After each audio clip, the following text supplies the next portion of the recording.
All right. Hello. Good evening. Welcome to another live episode of the O&G StrikeZone right here on the Black College Sports Network. Bryan Fulford, Kelvin Rozier, and Marcus Green there at the bottom of the screen. See, I promise. There you go. See his name? There you go. Promise. That's Marcus Green there. What up, fellas? How y'all doing? What's going on, Bryan? What's going on, Marcus? How y'all fellas doing? Good. Got a couple of days, 30 days left to kick off. Yeah. I had a chance to go by the field house yesterday, and the coaches are excited, man, and some of those new coaches look like they could dress out. I told one of them, I said, Coach Williams, what's up, Coach Williams? I told him, man, you look like you ready to play. He said, if I don't look like I'm ready to play, then my guys, how can I get on my guys? So they see me looking good and in shape. They got to come in looking good in shape. So a lot of excitement, man. Let's go. That's I love to hear that. Don't hear a lot of coaches coming from that vantage point, but that's good stuff.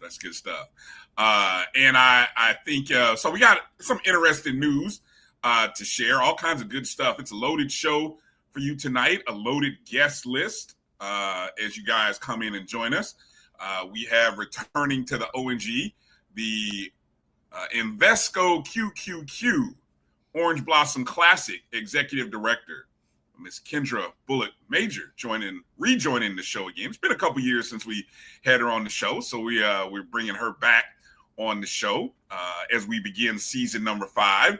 Also coming up, Colonel Rick Kinsey of Rattlers in Arms will be coming in, telling us about the great fundraiser, the golf canopy, which I believe the groundbreaking is tomorrow. Is that right, Kelvin? Not a groundbreaking, a ribbon cutting.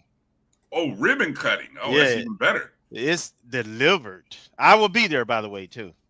Okay. You're not doing any construction on it. You're not doing any of the heavy lifting or anything. No. I'm there to watch them cut the ribbon. Watch them cut the ribbon and take pictures. That's it. Okay. Will you get a chance to hold the scissors and be able to, are you on that side or will you be on the other side? No, man, don't give Rick no ideas neither. I'm just asking. You know, I heard some things, you know. Let me just stop. I'm not stop. You know, I ain't mad at seeing the O&G StrikeZone get that kind of love. But right. And then also coming up, we got the FAMU NAA Florida region president, as well as a member of the FAMU Boosters executive board, William Youmans III. Will is finally making his first appearance in. You know, I'm surprised we have not had Will on the show after all this time, you know. So I know he's a supporter of the show, watches the show whenever we see him or I see him. You know, he always talks about it. So we're glad to finally have him on the show. So it's a loaded show tonight. All kinds of things to talk about, get into. Thank you again for the past 4 years of watching the O&G Strike. I can get it out here. The O&G StrikeZone. Of course, many of you remember the first 2 years. Legendary, of course, with our late friend Kofi Hemingway, and then Marcus has done admirably picking up the baton over the last couple years on a full-time basis. So we try to keep this train rolling, and we break news. We also, a lot of people have made their debuts on our show, Marcus, and gone off to do bigger and better things in all kinds of spaces. It's all love. And we raise money, which is why Rick is back here. So we entertain, we fundraise, we bring news. That sounds like a good commercial. I get a spot cut for us, man. I'm working on a little something. I appreciate it, and I love the way you just broke that down. You know, the way you said it right there. I mean, that is perfect. That's perfect. You just gotta, figure out. We'll get that. So, hey, Kenya, I love the polo too. Yeah, look, hey, Sure wish I had one. Thank you. Well, yours is in the mail. Marcus and Kelvin, yours is in the mail. You just got to send me your address. It's in the mail. Thank you, Kenny, for spotlighting the polo. And I will say thank you to Dr. Kenyatta Cavill, who gifted that to the BCSN family. You may see similar versions of this with his show. Maybe even the Carlos Brown show. So it's kind of one of those things where he gifted to the network. So appreciate Doc for spreading the love on that as well. So thank you, Dr. Cavill. Yeah, and I promise, Mark and Kelvin, yours is in the mail. I won't even charge you shipping. I'll take care. Doc, you good for another pig sandwich? Wait a minute. You got sniped. Your connection did something to you there. Say that part again. You did what? I say he's good for another barbecue pig sandwich. Well, there it is. All right. Before we get into a little bit of the SWAC news of the day, before we get our first guest, because we're in camp season. Camp for a football team is the guys have reported or are reporting. If you guys are following on Instagram or IG or wherever it is, all that stuff is there. Who brought it, EA? Who brought it? What'd he say? See, this is why I have control of what goes up. Because for guys like EA, jokesters. Yeah, always want to be starting something. Yeah. So anyway, let me get up to the roll call here so I can say hello to everybody and not get too distracted here. I wonder what will this look like. I don't like that setting. Let me go back to where we're at. Okay. Roll call here. As we do on our show, of course, you can be a part of the roll call if you want to get in the chat rooms that are available on YouTube, MyJBN Online, which is the Jericho Broadcast Networks / Black College Sports Network YouTube page. It's MyJBN Online, or our O&G StrikeZone Facebook and YouTube page, the Black College Sports Network Facebook page, Instagram Live. Jessica Popple joined in. Check it in. I think she might be related to somebody we know. Might be. What's up? Welcome. Checking out on Instagram Live. And then, of course, those of you on X, you can also comment, depending upon if you're watching on Twitter via your web browser. Your web browser will allow you to leave comments. But let's get into it here as we always do about this time. Jimmy Mack, first one in the building. So we say hello. He opened the building. Opened it. Was in there before we even got in there, right? Hey, he beat Kelvin in the door. You can tell them retirees. See? Just got time. He beating us. He was in there way early. Exactly. We love you. Melissa Hyde Wilson, check it out. There it is. See, getting to the point where I forgot your last name, Melissa. 2027. But good to see you. Thanks for checking in. Marvin Allen's in the building. Duval. Good to see you, Marvin. Meredith. Hey, Meredith. Thank you for being a JBN subscriber. Appreciate you. Marcus, another What's JBN up, Marcus? subscriber. We appreciate you. JT in the building. Mary 305, hey, a JBN auntie. subscriber down in South Florida. Good to see you. Watch JDTV. What's up, in Watch? the building. Yeah. Gail, What's up, Gail? JBN subscriber also. Oh, there we go. I'm saying, why can't one? There you go, Gail. Kenneth, good to see you, Kenneth. What's up, controlling the YouTube today. Good to see you. EA. Duh. Good to see you. Ashton Harris, good to see you as well. What's Thank up, you for Ash? checking in. Reggie Delane, good to see you, Reggie. What up, Reg? Thank you for coming in. Good friend from Monroe, Louisiana. Nashville, Tennessee. Coming in as well. Good evening. Good evening. Earl Hankerson in What's the up? building. What's up, AD coach? AD Coach Hankerson in the house. Is the heel back, coach? Is the heel back? It was close. I thought there might have been a chance that the heel might have came back, but circumstances, it ain't going to, I don't know. Not looking good, but there's always 2026. There's always 2026. Start planning now. Ezekiel Love in the building. Good to see you. What's up, Zeke? Thanks. Kenya as well. Hey, Kenya. Hey, Kenya. What is this? Are y'all going to have Marvin? Who? Huh? What am I missing? Marvin Green, I'm assuming. Oh, yeah, JT. I'm sure we will. Yeah, at some point. Yeah, because I know we always talk to Marvin around the Hall of Fame time, or at least the last couple years we have. He's already committed. We're just waiting on a date. There it is. Love to hear it. B Starks checking in. Thanks for being a JBN subscriber. What's up, Edwin Moore. Good to see you, Edwin. What's Troy up, Instigator? What's up, Troy? Good to see you. Checking in. Hello. Hello. Yeah. Let's see. Edwin, EA, Kerry Daniels checking in. Good to see you, Kerry. Great advice. J-Man, that's the plan. That's all we can do. That's all we can do. All right.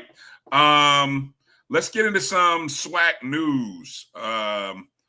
First up, what do we got? SWAC news of the day. Go ahead. I'll let you lead it off, Marcus. SWAC news. What you got? Okay. Where you want to go to start?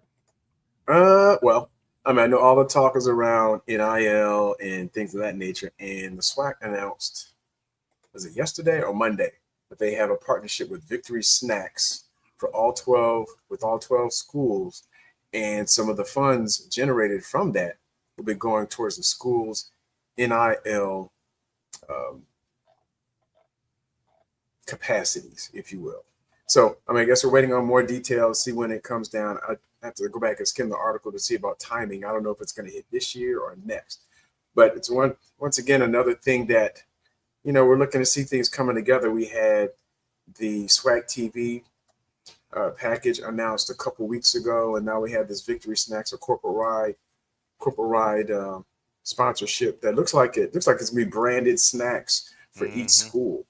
So, and I guess the analogy that popped in my mind was when I went to Atlanta a few years ago to visit mom, and I walk in the store and I see these wrap snacks with various rappers' images on the snacks and like barbecue chips and all that stuff. So I'd imagine the concept may be similar, using branding for the schools and maybe different snacks. It looks like they have a whole suite of things that they'll sell in the concession stands and available in the home market. So hopefully it'll take off and it'll prove another revenue source for all of the 12 schools. Yeah, and they have a deal, it appears, with Conference USA already. And I have to give the commissioner kudos. Every year he's bringing out something new, and it's something that our peers and above are doing, right? To have that, our own streaming service without sacrificing the inventory, sacrificing what we already have with HBCU Go, as well as ESPN, to add another content provider for streaming. That's huge. And then this whole Victory deal, and hopefully they have some healthy snacks that we can kind of supply our student athletes with when they travel on the road and after hours and so forth. But man, this is good stuff, man. You don't see this. It shows some forward thinking, and then like it ain't something that just thrown together, right? He's doing his research, he's collaborating with his peers, and then you don't hear nothing about it until it's a done deal. And that's the way it should be done. So kudos to the commission.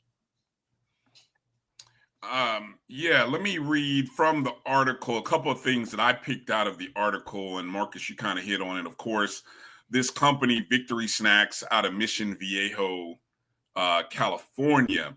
I thought in the first column, first paragraph, it talks about Victory Snacks being the leader of high quality, in demand, private labeled snacks and beverage innovation, right? I used to work for a company where I dealt in the private label, and that was a nutraceutical company. But the concept of private labeling something, that's where it came on my radar. And it really, I mean, it's all, so for those of you not familiar, all you're saying is if you go to Publix and you buy whatever, Publix potato chips or Publix drinks, all that is the private label of some other manufacturer, Coke, some other beverage company, right? Same product, they just put their label on it. Walmart famously does that. So that's the concept that we're talking about. And I went to I'm gonna pull up the website here of the company here, the Victory website, right? Because so that way we can kind of see, because they do mention that in the article it talks about feeding fans passion behind Victory Snacks is their innovative Victory Campus division, the collegiate facing arm designed to maximize NIL value for student athletes and institutions, right? And so what you'll see when you go to that website is you all of a sudden you see all of the different things that come out of that innovation. You guys talked about, Marcus, you mentioned seeing what music artists, chips and drinks. Well, look, you can see right there, you know, and there's some examples of some featured partners. You got the University of Houston, South Alabama. You talked about healthy snacks right there. You know, there's some in there, Florida Atlantic, University of Houston. Okay, so that's the same thing, you know, and then also they offer, you know, this comprehensive marketing programs and things like that. So you essentially could see snacks featuring, you know, the 12 SWAC schools, right? The one thing that caught my attention in the article, it mentioned that revenue generated through the alliance will directly benefit the individual schools, institution, NIL initiatives. Now, that means, so I kind of read that in a way of saying, okay, every school doesn't, we know every school doesn't have its own NIL initiative. Right. FAMU, for example, does not. But there is a collective currently that is associated with FAMU. So if FAMU does not, and we're going to use FAMU as the example, if FAMU never decides to create its own NIL thing, will the university, the athletic department, utilize Fang Exchange, for example, to be that source? You know what I'm saying? So but there's some schools who do have, you know, Alabama A&M has theirs. I think Grambling has, so there are schools within the conference that are creating their own. So that was the first thing that kind of struck me, is saying, okay, wow, who's already at that point of being ready to do this, and who will have to use a third party, or they have to go create, right? That's the first thing. The second thing is, what about if you, and Marcus or Kelvin, I think you talked about being able to sell this in stadiums and arenas. What type of conflict is there with already established relationships with vendors, right? Because you already have snack vendors on campus, and sometimes you have, I don't know if FAMU has exclusionary vending contracts, you know? So, I mean, that's something that is going to be a challenge, or it'll be interesting to see how this can get, or where could these snacks go? And I don't, you know, I'm generalizing here. I don't know, Kelvin, if you have any details or any knowledge about vending contracts currently at FAMU. Well, I won't dabble into that. Because I'll be guessing at this point. I've been away for a minute, but what I will say is this: with contracts, there can be amendments to contracts. And if there is some conflicts, I would hope there'll be a way to do some type of amendment to participate in this program, because it's for the benefit for our student athletes and our athletic department. Mm-hmm. No, that's a good point. That's a good point. I don't know if there was any. I was looking here. There's no mention of when this would go into effect. The other part of that, whenever you private label something, you got to come up with the design. You know, those designs that you just saw in that example from that website, they all look unique. I think HBCU Game Day did an article where if you look at the article, they already have some private label design artwork in the article that kind of shows, snacks and drinks for various SWAC schools. Somebody has to design all that. And so the question is, does Victory Snacks do the graphic design work, or will the universities have to sort of send art? There's a lot that goes into not just one company, but if you're going to do 12 schools, there's a lot of stuff that goes into that. So, generally, I hope it's, you are what you negotiate, but I would hope, and I would think, since this company already is established and have relationships with athletic departments, that this would be a turnkey agreement. We just kind of sign our name and collect our money. you wishful thinking. Well, I'm pretty sure that's the way it is with the other conference. If we were the first or the only, then yeah, I'd be looking side-eyed. But since they already established, the process is already, the procurement process is already there, so we shouldn't have to mess it up. We shouldn't. There you go. I'll leave it at that.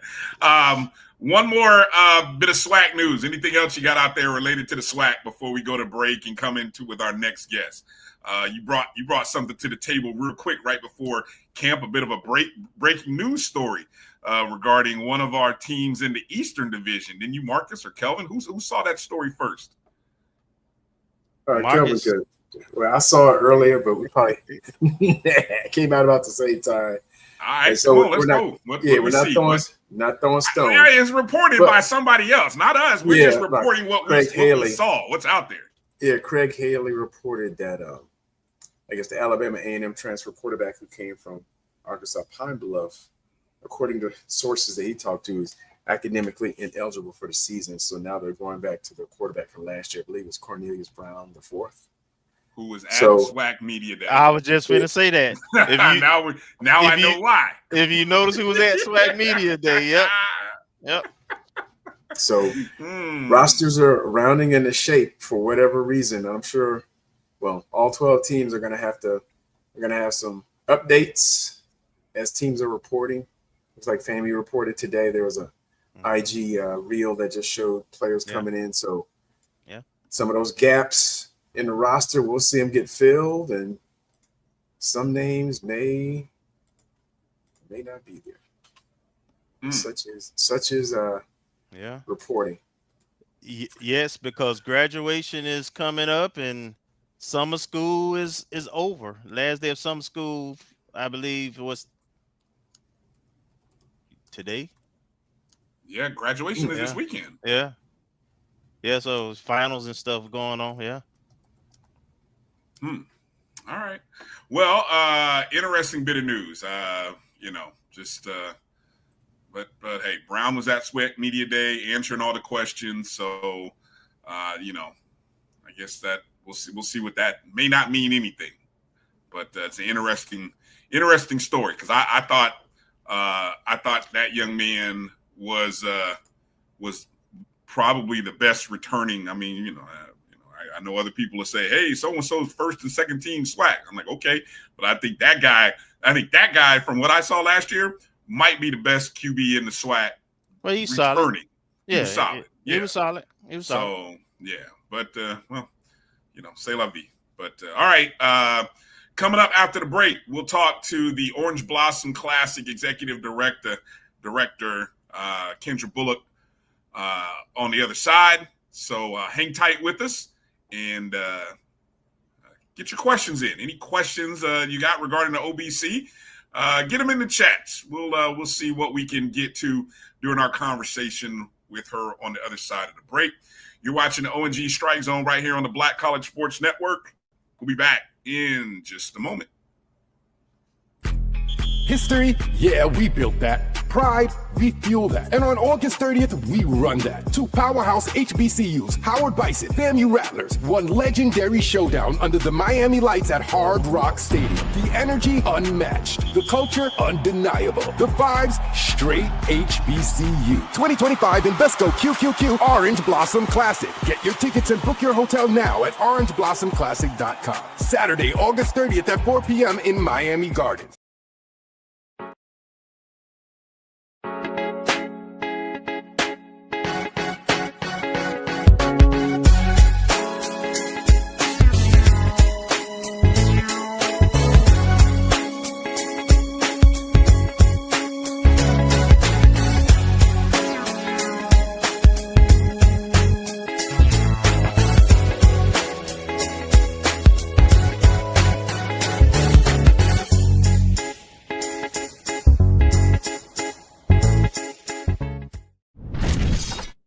There's a shot. That Right. might It be. could be.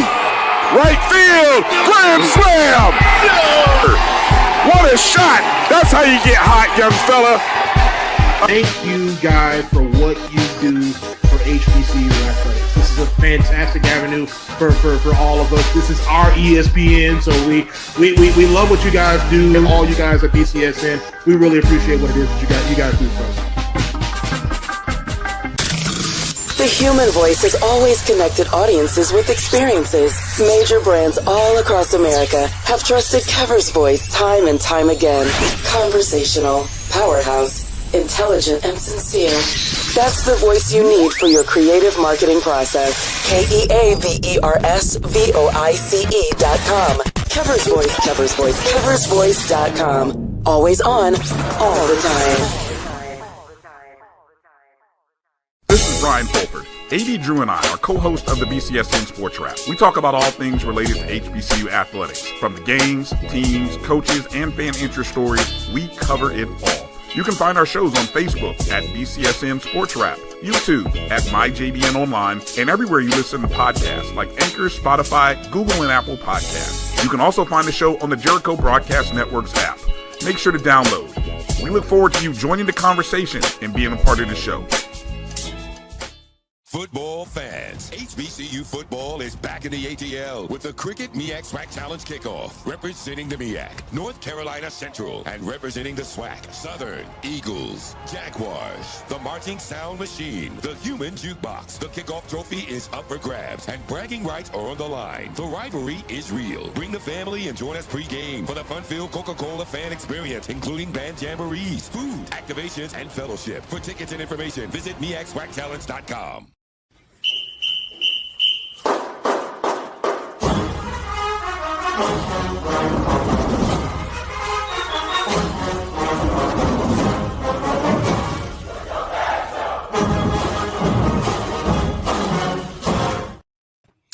All right, welcome back to the O&G Strike Zone. Bryan, Marcus, Kelvin, it's a pleasure now to be joined by none other than the executive director of the Invesco QQQ Orange Blossom Classic, Ms. Kendra Bulluck. Ms. Kendra, how are you doing this evening? I'm doing well. How are you? Doing well. Good to have you. I got the right number of Q's in that, right? I don't want to mess up the sponsor read. Right. I don't want to mess up the sponsor read, boy. 3 Q's, yes. Yeah, very good. Well, welcome back to the O&G Strike Zone. It's been a couple years. Good to have you back. Yeah, good to be back. Yeah, it's good. It's good for Rattlers and the Rattler Nation to be back in the Orange Blossom Classic. So let's kind of start there and talk about how excited you and the OBC committee, staff, and just the community are to have FAMU back in this game. Yes, we're very excited. Anytime the Rattlers get to come to South Florida, you know, it's a great time. This is as I like to say, the second home. And some would say maybe Atlanta outside of Tallahassee, but I'm going to go with South Florida for sure. So And not only do we get to have you guys back week 1, but we get to also see you right back the following week. So back to back 2 times. I mean, what a better way to kick off the 2025 season. Exactly. Back to back. And this was part of a long-term relationship agreement. Can you talk a little bit about what that looks like as far as the future for FAMU and the OBC? Yeah, so we have you guys back for, as you mentioned, a very long time. Excited about that. We know that, it is a win-win anytime we can, again, bring the Rattlers here. We know that it's beneficial, not only for recruiting from the athletic side, but just, recruiting as a whole, recruiting for the university admissions. When it comes to donor relationships, this is, where we have the largest concentration of FAMU alums. So it's a win-win, not just on the athletic side, but just overall for the university. And when you have, of course, the right people in place that understand that, and you can come to the table, you get deals done, and you make it beneficial for all parties. So here we are. Nice. Go ahead, Kelvin. So welcome back to the O&G. Glad to have you back. Can't wait to get down there and participate in some of the activities. Mm-hmm. And so that's where I want you to start. Talk about some of the activities you're going to have the week of surrounding the game. Well, this game is special, number one, because as you guys know, the Orange Blossom Classic has such a rich history. And so this year, our theme is built on history, fueled by pride. And that is, of course, because with having Howard University, you know that there's a lot around this particular matchup. Number one, it being the first Orange Blossom Classic that took place in 1933 with the founder, J.R. Lee. And of course, the Rattlers were superior in that game. And right now, the Rattlers do lead the series against Howard. So I just want to throw that out there. But we're celebrating, the history of the original Orange Blossom Classic. So we'll have some events around that. We will, of course, make sure that we always tie in our community events. So we will have our career fair starting that Tuesday. The game, of course, is August 30th, but we'll start as early as August 26th. So that Tuesday before the game, we'll have our career fair. We'll have our Careers in Sports and Entertainment Symposium with us, of course, bringing in Invesco QQQ, which is another long-term partnership. And I, too, had to get accustomed to our new sponsor name, our new official name, and make sure I had all the cues in place. But with us bringing Invesco QQQ to the table, they're really big on financial literacy. They're really big on making sure that we have conversations around wealth management, specifically for students and student athletes. So they will provide financial literacy classes for the teams and the bands when they come into town on Thursday. So that's a great conversation. We'll have this year, because we have Howard, and as you know, many of our D9 organizations were founded right on the campus of Howard University. So we're making this a big Greek weekend as well. And we have the one thing that's really unique about the beautiful city of Miami Gardens is that we are the only city in the country to have all 9 streets named after the D9 organizations. So we're celebrating that. I think this is probably going to be the first time that this has ever been done, but we have all 9 presidents of the D9 orgs, the international presidents, with us for the game. So wow. Some receptions around that. We'll celebrate all of our D9 organizations. They will tour their streets, and we'll talk about the history of those orgs. We'll recognize them for their community service. And of course, we'll celebrate Howard as them being the campus where these orgs were founded. So again, we're calling out all of our Greek orgs to be a part, to be here with their presidents, with their grand basileus, and just with all of their brothers and sisters. So we will, of course, bring back our luncheon on that Friday.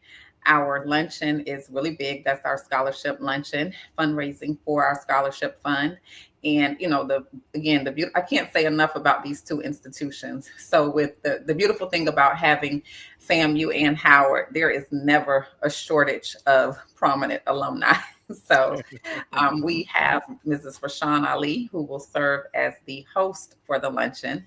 And then we'll bring in Miss Wendy. And of course, as you guys know, Rashawn is a FAMU Rattler. And then we'll bring in Miss Wendy Raquel Robinson, who is a Howard alum, and she'll serve as the keynote speaker.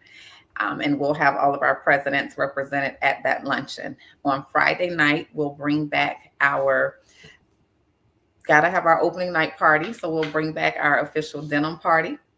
And we're really excited about that. We'll have Lance Gross, who is a Howard alum, who will host that event. And then you guys know, I'm sure, we have Bethune-Cookman in town.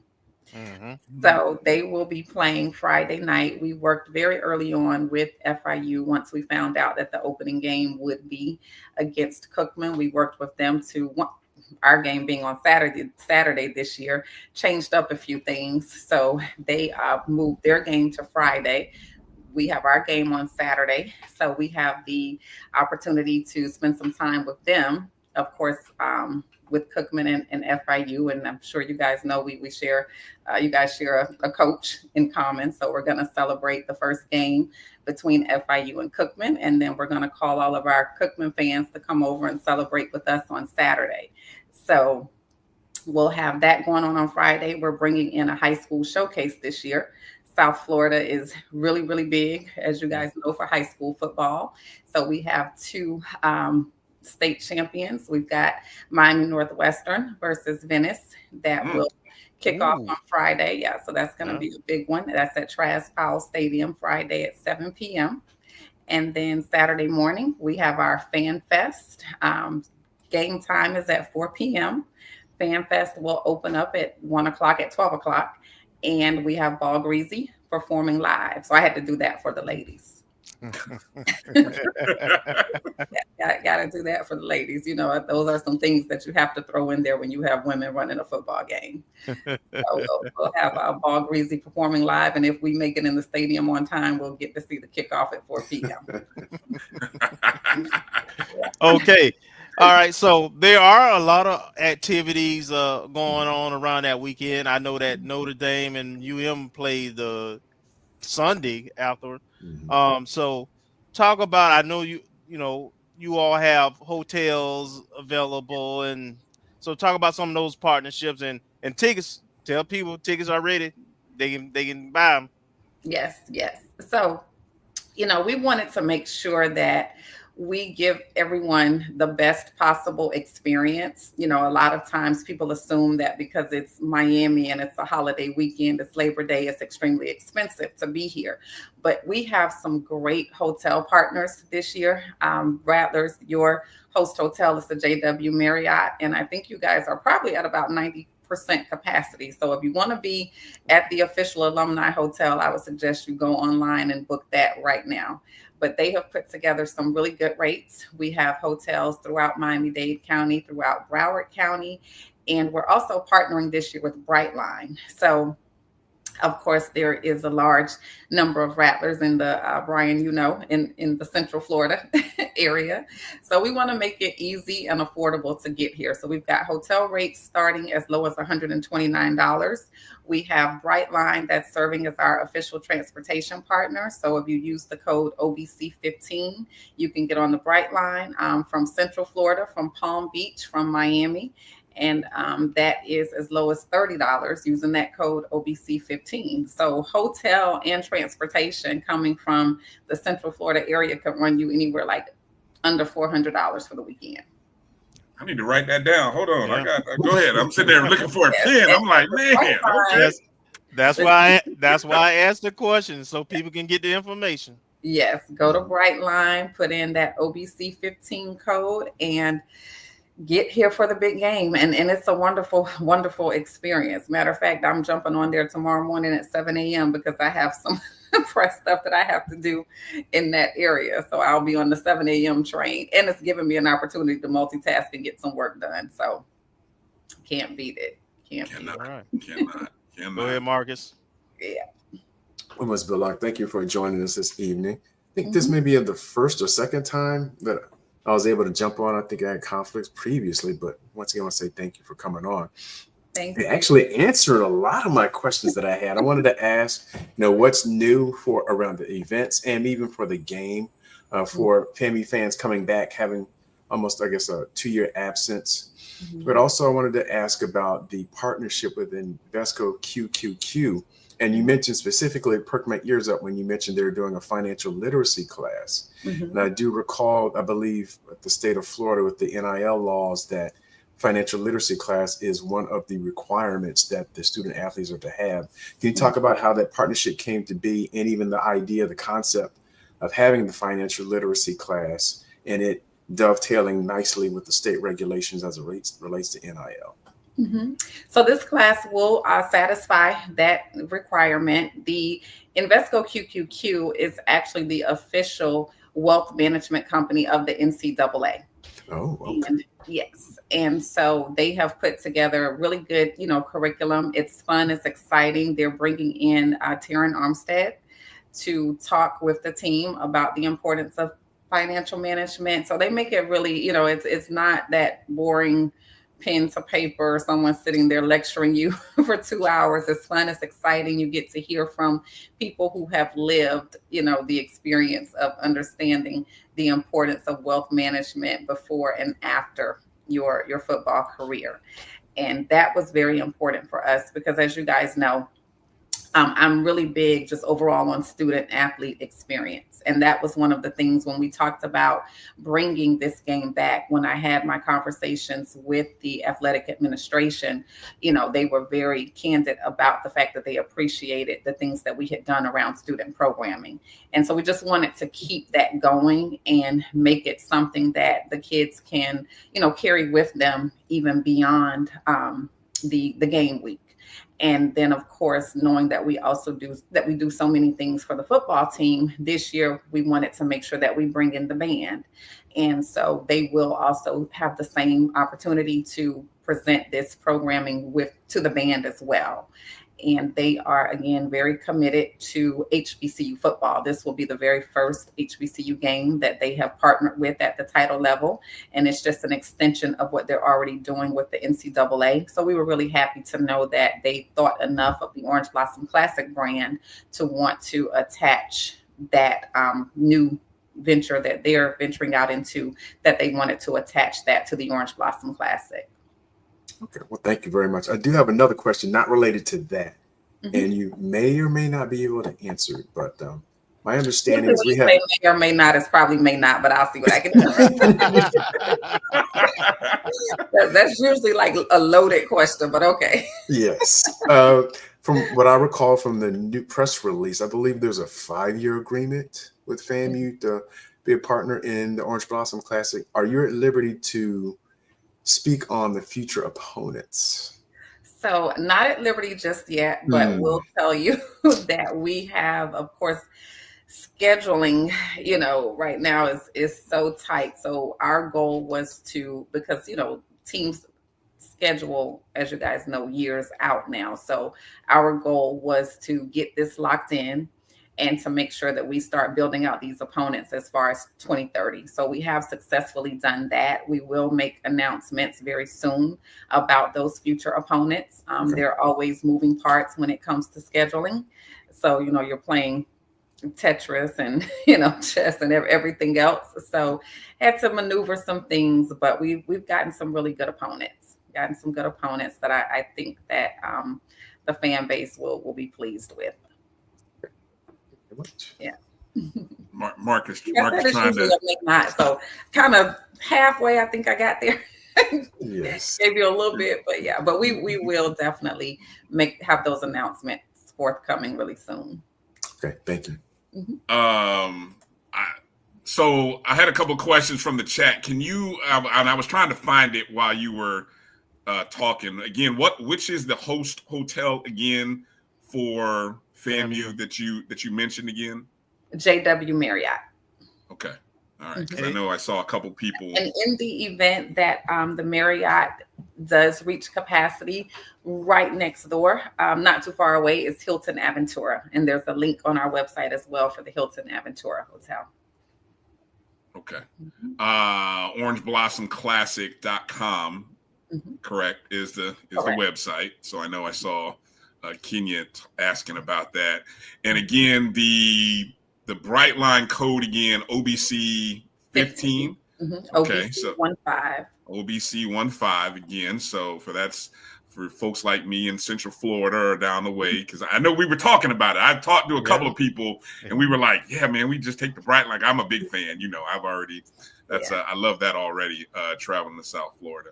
As it relates to connecting, one of the things that I love, and I've told you this, I love your social media team and the social media team for the Orange Blossom Classic. I mean, they are doing a great job of, constantly driving different, new, engaging clips, videos into the community. So what does that look like where you are in South Florida? How is the community responding to this game now that FAMU is back in it? And of course, Howard. So, I mean, you got two blue blood institutions, well-known names. What does that connection look like as it relates to not just engagement, excitement, but also just, ticket sales and attendance projections? So South Florida is excited. I had somebody tell me today, she's like, "Oh, this is going to be a good game, a big game." She said, "Every time I get in my car, I'm hearing something about the Orange Blossom Classic." And you're right. Our social media team is always on it. I can't tell you how many interviews I do where I say, I'm just the person who they call to pick up the microphone. But there is so many people behind me that make this happen. And, we just had a call yesterday with our full team. And we spent, I think, like the first 10 or 15 minutes on the call just talking about the synergy between the team, just how internally, we're all so connected, from our social media person to our videographer to our photographer to our mascot. Believe it or not, just the mascot marketing by itself is just a whole piece, so when everybody comes together and collaborate, it does we do a really good job of getting the information out there, making it fun. It takes a lot to keep people engaged, because we start marketing as early as December or January. And so it takes a lot to keep people engaged for 9 to 10 months. And so we have a lot of information still within these next 30 days that'll be forthcoming on our social, but it does, keeps people excited. South Florida is happy. We have tomorrow, I'll be doing something with Cox Media, who is our radio partner down here. And we'll be doing a listen live with Ball Greasy. So we're going into the studio. We're going to have about 100 people, 100 fans that'll get to come in. They'll get to, hear about his new music, talk about, his new commitment to HBCUs. Of course, again, kicking that off at the Orange Blossom Classic. So it's just a lot of things. Our local alumni chapters have been really, really, really engaging. And they're, not only are they showing up for the game, but, we have events. We just had our women's conference, our annual women's conference, which serves as our 60-day kickoff to the Orange Blossom Classic.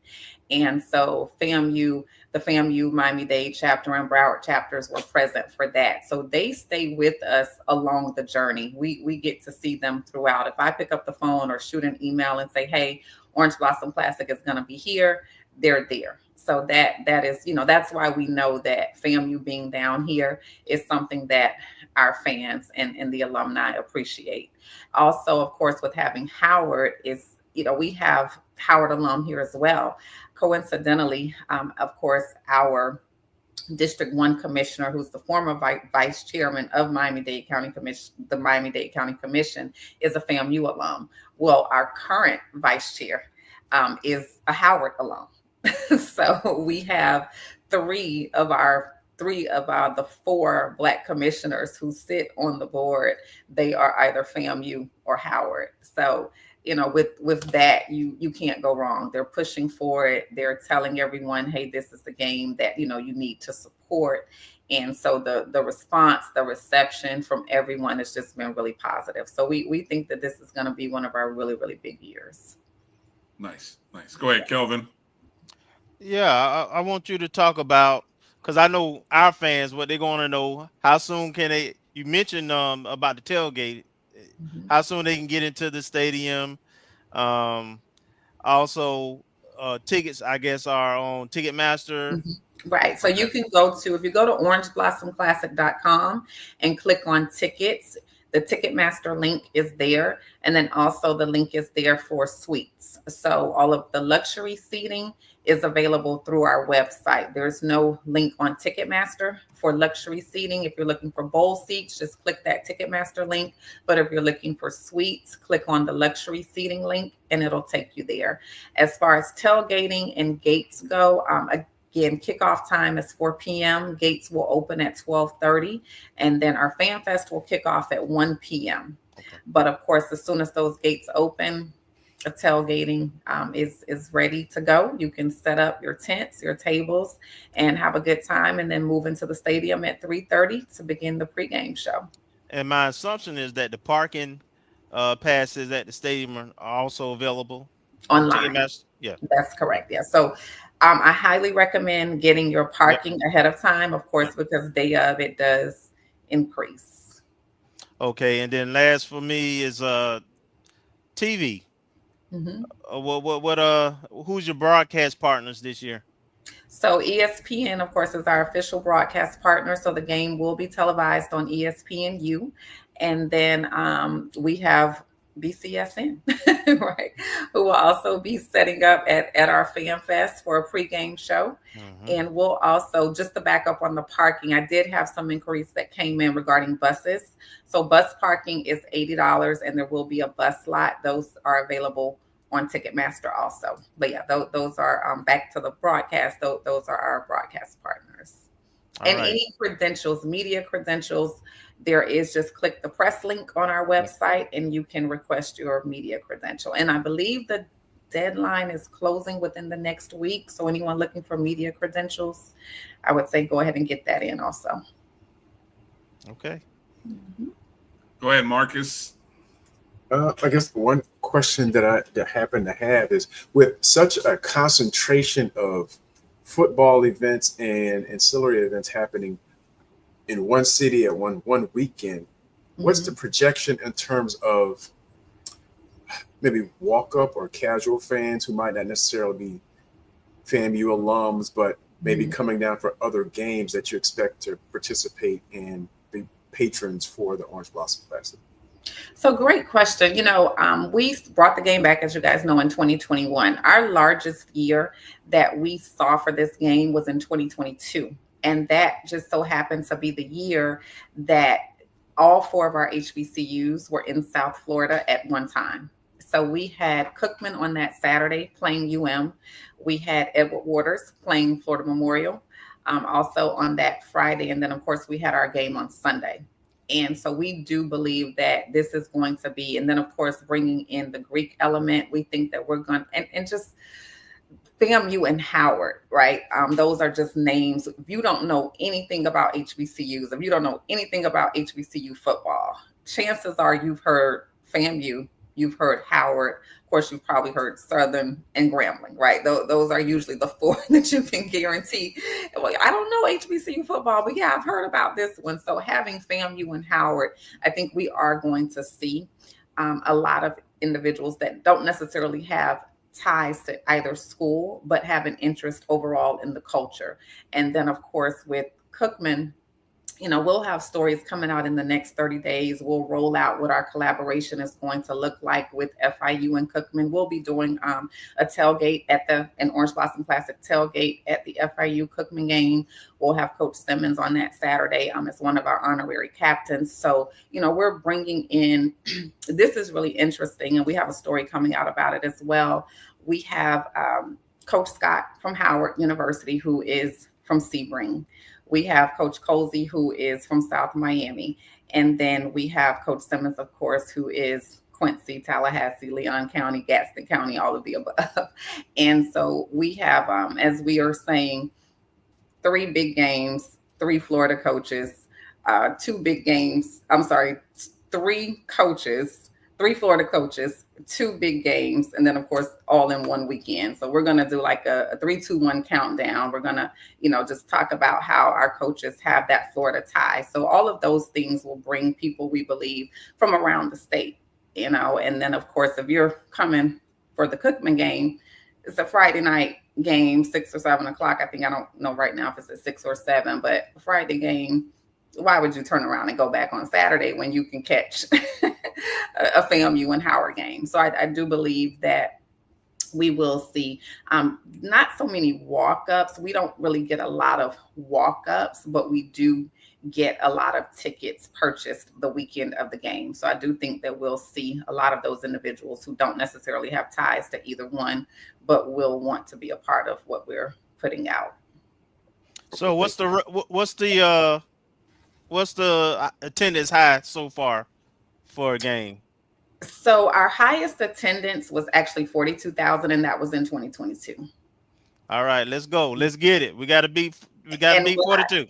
Yeah. And what I have said, because when I tell people that, they're like, oh, but you guys had Dion. And I'm always quick to say, yeah, but we didn't have Dion in 2023, and we still saw really good numbers. What we saw was not just Dion. We saw 4 HBCUs in the city all at one time. So I'm always quick to say, yeah, we had Dion, and nothing wrong with that. But we had 4 HBCUs in the city all at one time. So very similar. We have 3 HBCUs, 3 coaches who all have ties within the state of Florida all at one time. So I think we will hit very close to those numbers. Thank you. Okay.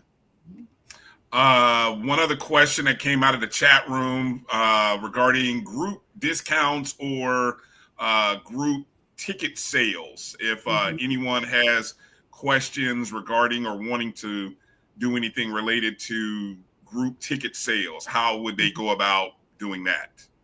So group sales, you can run those through tickets@orangeblossomclassic.com. Just send an email request to tickets@orangeblossomclassic.com.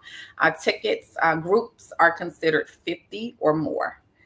And so there is discounted opportunities for groups of 50 or more. And what that does is takes away all of the online Ticketmaster fees and facility fees, all of those things that you would pay by going online. But that would be for groups of 50 or more. There you go. So for those of you out there watching, you got some youth organizations or things like that you want to sponsor or help organize and get those kids out to the game. It's a great opportunity. Opportunity right there. We do have fundraising opportunities for anyone that wants to use the ticket sales as a fundraising opportunity for their organization. So they can email tickets@orangeblossomclassic.com for that information also. Okay. And we can let you know what that looks like. All right. Good stuff.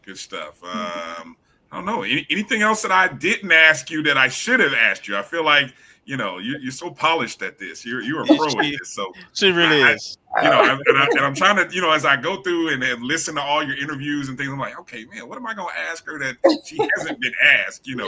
We can talk about, camp is starting up. What are you excited about camp? You are part of the family. I'm excited. Family. So I'm excited about camp. I was up I'm up every morning this time of the year between 4 and 5. So I sent my son a quick text and prayer this morning, wishing him the best on the first day of camp. So I am. I'm excited about camp. I'm excited to see what the Rattlers are going to do. And I am. Yeah, I'm excited about the football season as a whole because you guys know once I get this game out of the way, I get to become a fan. So Tallahassee becomes my second home. Right. So I'm just excited about football season. Period. Most people know catch her in December, catch her around Christmas, and I'm back to normal. But from September to December, I'm all in. All right. Well, we certainly appreciate you taking time out this evening to come in and talk with us and to share all the highlights. We are excited about being there. Yes. Speaking on behalf of the Black College Sports Network, we are excited again to be partnering with the OBC and even getting a chance to do the audio broadcast of the game, which we had a blast doing last year. So we'll get a chance to do that this year. Really excited about that opportunity. And we might even be doing, I guess we'll talk offline, but we might even be doing some promotional things over the next couple of weeks. hopefully. I don't know, guys, we have to start. I've been scouring looking for trivia questions because if we do any kind of promotional giveaways, it's got to be related around some trivia questions. So well, the Orange Blossom Classic has such rich history. I know that'll be easy. Yeah. Well, yeah, but we'll have now with AI and Chat GPT, anybody, right? So, that's why I said once we ask it, it's going to be a matter of who can type it in fastest. That's what it's going to come down to. Or we'll have to come up. I have to put some mechanisms in place to kind of get all that figured out. But see, that's the teacher in you coming out. I know. Don't start running questions through Turnitin. What is it, Turnitin? Don't start running the answers through Turnitin. That's why I do everything on the spot. There's no more take home or no. It's like I gotta have it right then and there. Otherwise, I know it's not authentic. So you give me a take home test, and I don't come back with the A. It's a problem. Something's wrong, right? Exactly. Right. Exactly. My internet is out. OrangeBlossomClassic.com is the site. Again, the game Saturday, August 30th, right there in Miami Gardens. FAMU Howard. Again, Howard is 0-2 in this game. FAMU, so we're looking to kind of complete, get another win, get another dub, start the season off right. And Howard fans, we want you down there. I know it's beautiful. It's South Florida. Y'all Howard folks, we want to see them come. So Rattler Nation, encourage your Howard friends to come down. Don't make score predictions. I had somebody give score predictions. I'm like, man, if that's the score, I don't know if they're gonna come. But so don't give score predictions. Just encourage Howard fans to come, be a part of this great event in the culture in the city, and then we'll send them on their way at 7:30. We want the Rattlers. We want the Bison. We want to celebrate the original Orange Blossom Classic, and like Kelvin mentioned, just the rich history of this game. I think with FAMU being on a 1-year hiatus and coming back, there was no better matchup that we could have had with welcoming FAMU back. So we want them to come out and celebrate. We want everybody to be a part. And again, even if you're not affiliated with either school, you're guaranteed to have a good time. Well said. Again, Invesco QQQ Orange Blossom Classic Executive Director Kendra Bulluck. Thank you for coming on the show. Rattler Nation, let's get our tickets. Let's get ready to get our let's get it going. This is going to be a great season, and it always starts down in South Florida with a bang. So let's do that. Let's be there. Yeah. Thank you for your time tonight. Thank you. Have a good night, and we'll talk soon. Okay, all right, guys. Take care. All right. Okay. All right. Good stuff, Rattlers. Again, OrangeBlossomClassic.com is where you can get the all the information you need. Tickets at OrangeBlossomClassic.com for those of you interested in large volume tickets or fundraising opportunities. Don't forget the code OBC15. Those of you in Central Florida, when I'm going to testify right here. There is no better trip than getting on the Brightline for 2 to 3 hours and just like I cannot tell you how great the Brightline is coming from Central Florida down to South Florida. So I get that code now, OBC15, while you can. And let me see. Did I get all of them? Did I get all of them? Yeah, I think I got it all. Thank you guys for making sure to show all the questions, and Ms. Bulluck, thank you for make sure you reach out, make sure you're following Orange Blossom Classic. I know I don't think she's on Twitter, but I think she's on Instagram. So when you see her on Instagram or when you see the Orange Blossom Classic, just make sure to tell them you appreciate Kendra coming on the show and sharing all the information for the game. All right, good stuff. Let's take our break, and coming up, let's get to our next guest, Colonel Rick Kinsey, coming in, and we got some good news to share. Every time Kinsey comes on, it's like always some good news. So let's see what he's got for us. Let's see if he's gonna put Kelvin. What side he's gonna put Kelvin on tomorrow? I'm gonna start. I'm not gonna. That is the last one, Kelvin. I'm not gonna do it during the interview. That's the last one. I'm gonna just throw that out there. That's all right.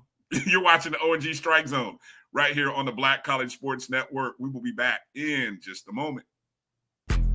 History? Yeah, we built that. Pride? We fuel that. And on August 30th, we run that. Two powerhouse HBCUs, Howard Bison, FAMU Rattlers, one legendary showdown under the Miami lights at Hard Rock Stadium. The energy unmatched. The culture undeniable. The vibes straight HBCU. 2025 Invesco QQQ Orange Blossom Classic. Get your tickets and book your hotel now at orangeblossomclassic.com. Saturday, August 30th at 4 p.m. in Miami Gardens. HBCU football fans, the Cricket MEAC SWAC Challenge Kickoff is celebrating 20 years this August. From Birmingham to Orlando to campus sites and now in Atlanta. The Cricket MEAC SWAC Challenge Kickoff has been a mainstay in HBCU athletics. 2 decades of providing a national platform on ESPN and now ABC for the finest HBCU programs in the country and some of the most talented players and coaches that have represented them.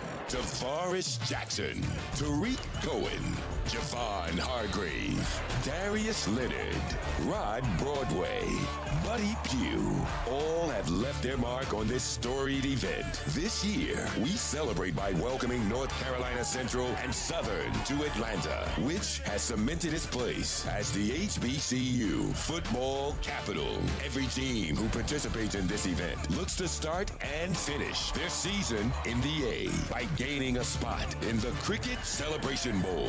That, however, is earned by becoming conference champions. And it starts right here in Week 0. MEAC versus SWAC. The rivalry is real. Thank you for the last 20 years of support. The story never ends.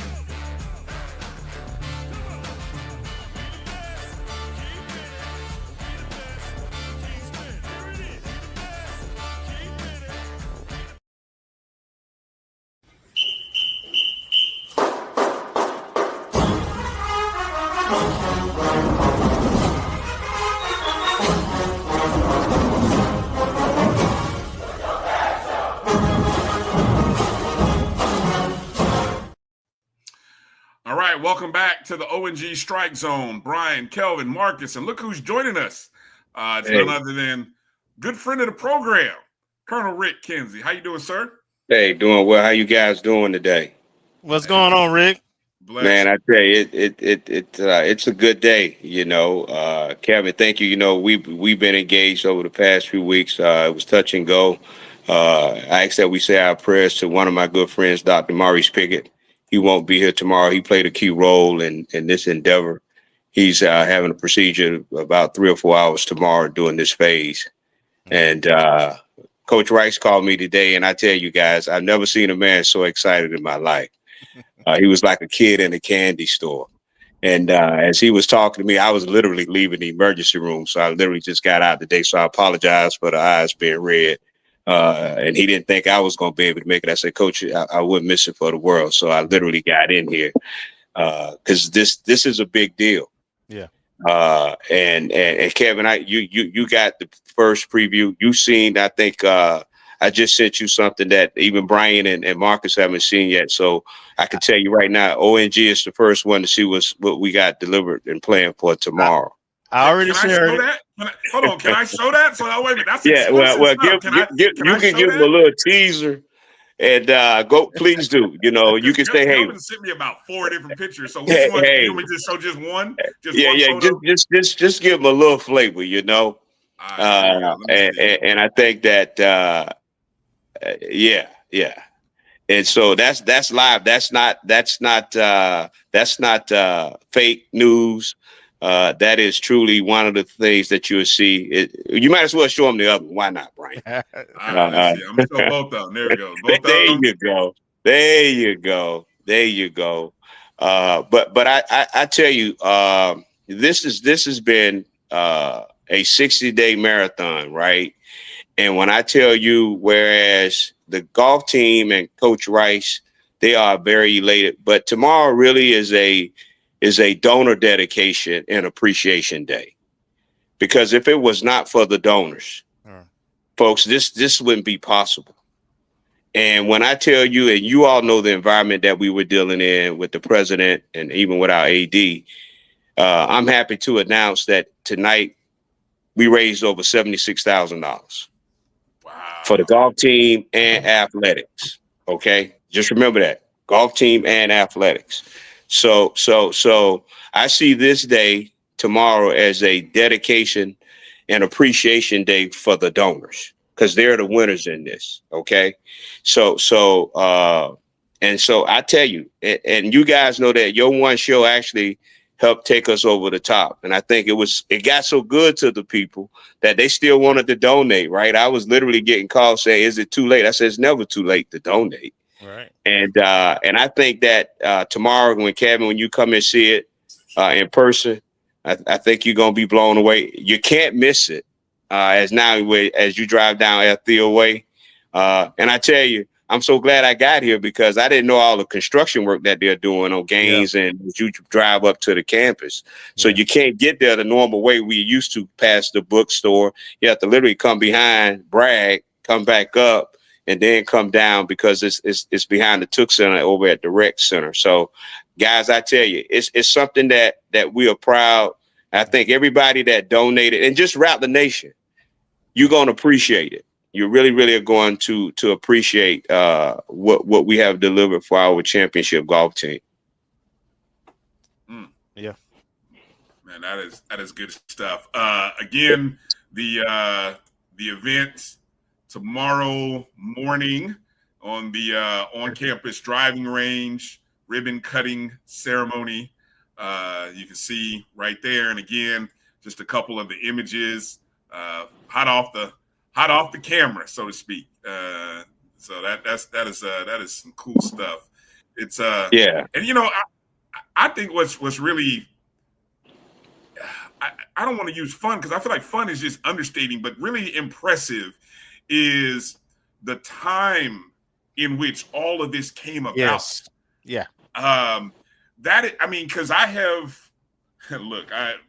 we were just talking about a particular deal that came into the SWAC and affects all HBCUs in the SWAC. And we were just wondering, man, how long is it going to take before we actually see, and all the reasons why we might not see it soon, but then the season that is envisioned, the path is laid out and the process is handled and the results all within, I don't know, was it 4 months? Was it even 5 months? Well, actually, it was less than that. It kicked off April. Coach Rice has a tendency to say, Rick, it wasn't 60 days like you always say, it was 45 days.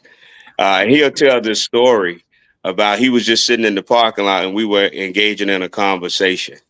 And I asked him what his greatest need was. And we talked about the simulator and the putting green. And just FYI, just a year ago today, less than a year ago, the putting green was installed, the indoor putting green. Here we are less than that. But to your point, Bryan, what's record breaking, if you will, we concluded this campaign on the 30th of June. Okay.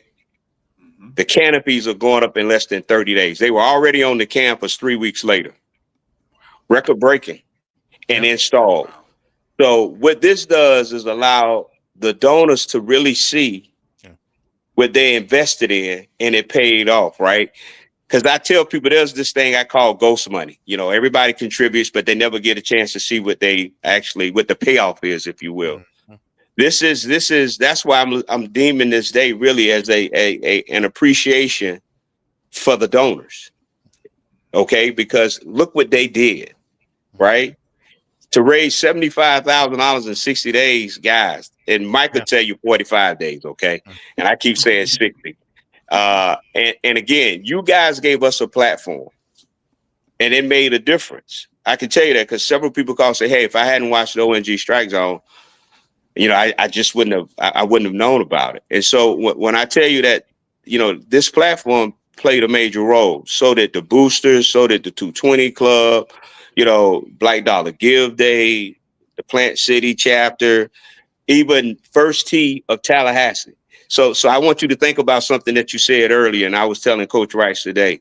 When you see this tomorrow, there are opportunities to use that platform over there at the rec center now for NIL deals for our golf team. Mm-hmm. There are opportunities for sponsors to buy a logo.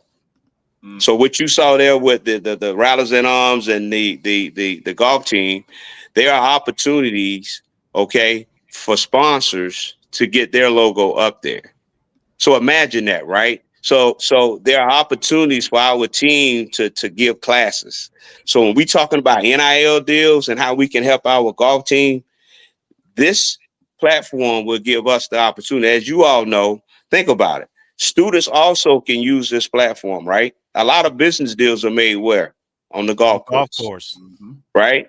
So here's a great opportunity. And I was even telling Mike, doing game day, in which a lot of our games are played later now, right? A lot of guys come to town and they want to go play around the golf. Well, I'm like, Coach, let's get a bag of balls, a bucket of balls, charge $30 or so, right? And let us come over there and enjoy a nice couple of hours under the canopy area, right? Very good conversational piece.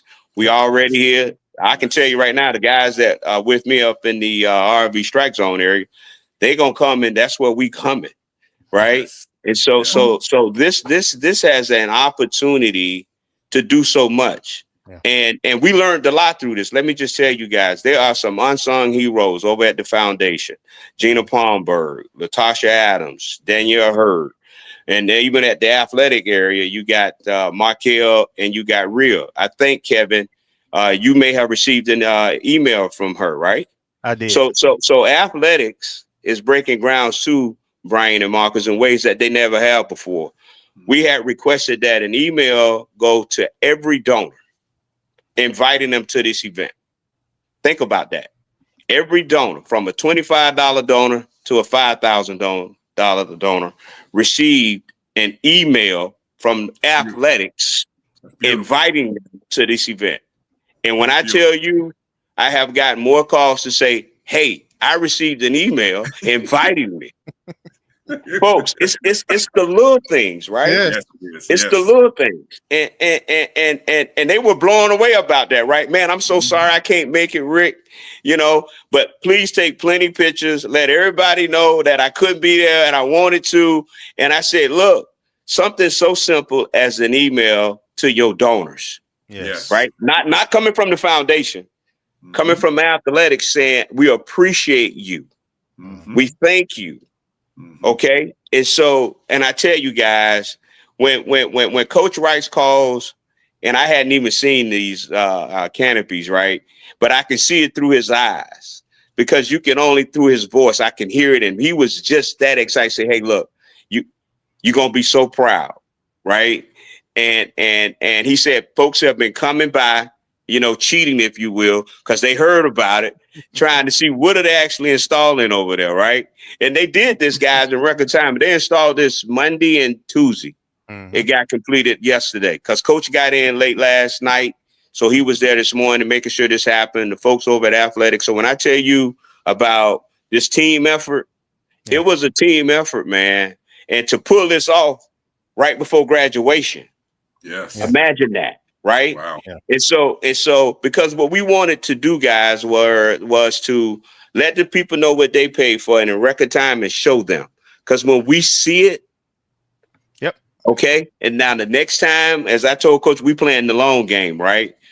We want to let people know that when we ask for something, Coach, when we support you, they're going to see what their money is paying for. Right. And so now we expect more championships from you, Coach. No excuses. Because ultimately, guys, what we're trying to do is a launching pad, right? Yeah. What we're hoping for now is this. As I told you guys, you may know this. Howard University has Steph Curry at $3 to $6 million. Think about that, right? Do you know we're the only HBCU? There are only two that has an indoor putting green and a driving range. It's Eastern Maryland, Youmans. Yes, and us, yeah, right. But of both schools, I think we're the only ones who have the canopies, okay, and the indoor putting range. So that is I'm talking about now. All we missing is the Steph Currys of the world. And as you all know, LeBron James is picking up the game of golf. Mm-hmm. Sure is. Okay. So Bryan and Marcus, I expect you guys to call LeBron up and say, hey, look, you need to come down. Yeah, you need to come down, bro. It's done. Hey, look, Bron, come down to the baby Top Golf, man. And tonight I was told that Tallahassee has the Top Golf. I was like, they do? And I'm like, wow. And so, because I'm ready to brag differently and say, we the only one in Tallahassee got a Top Golf over at FAMU, right? And then I was told, no, Rick, Tallahassee has a Top Golf. I'm like, wow, that's interesting. Never thought they did. No, we don't. Yeah, see, so somebody lied. Well, we got one now. We got one now. Yeah. Okay, so we got the FAMU Top Golf, man. And I'm saying, guys, I wish that Bryan, I wish you all and Marcus could be there, but Kelvin is going to represent for you.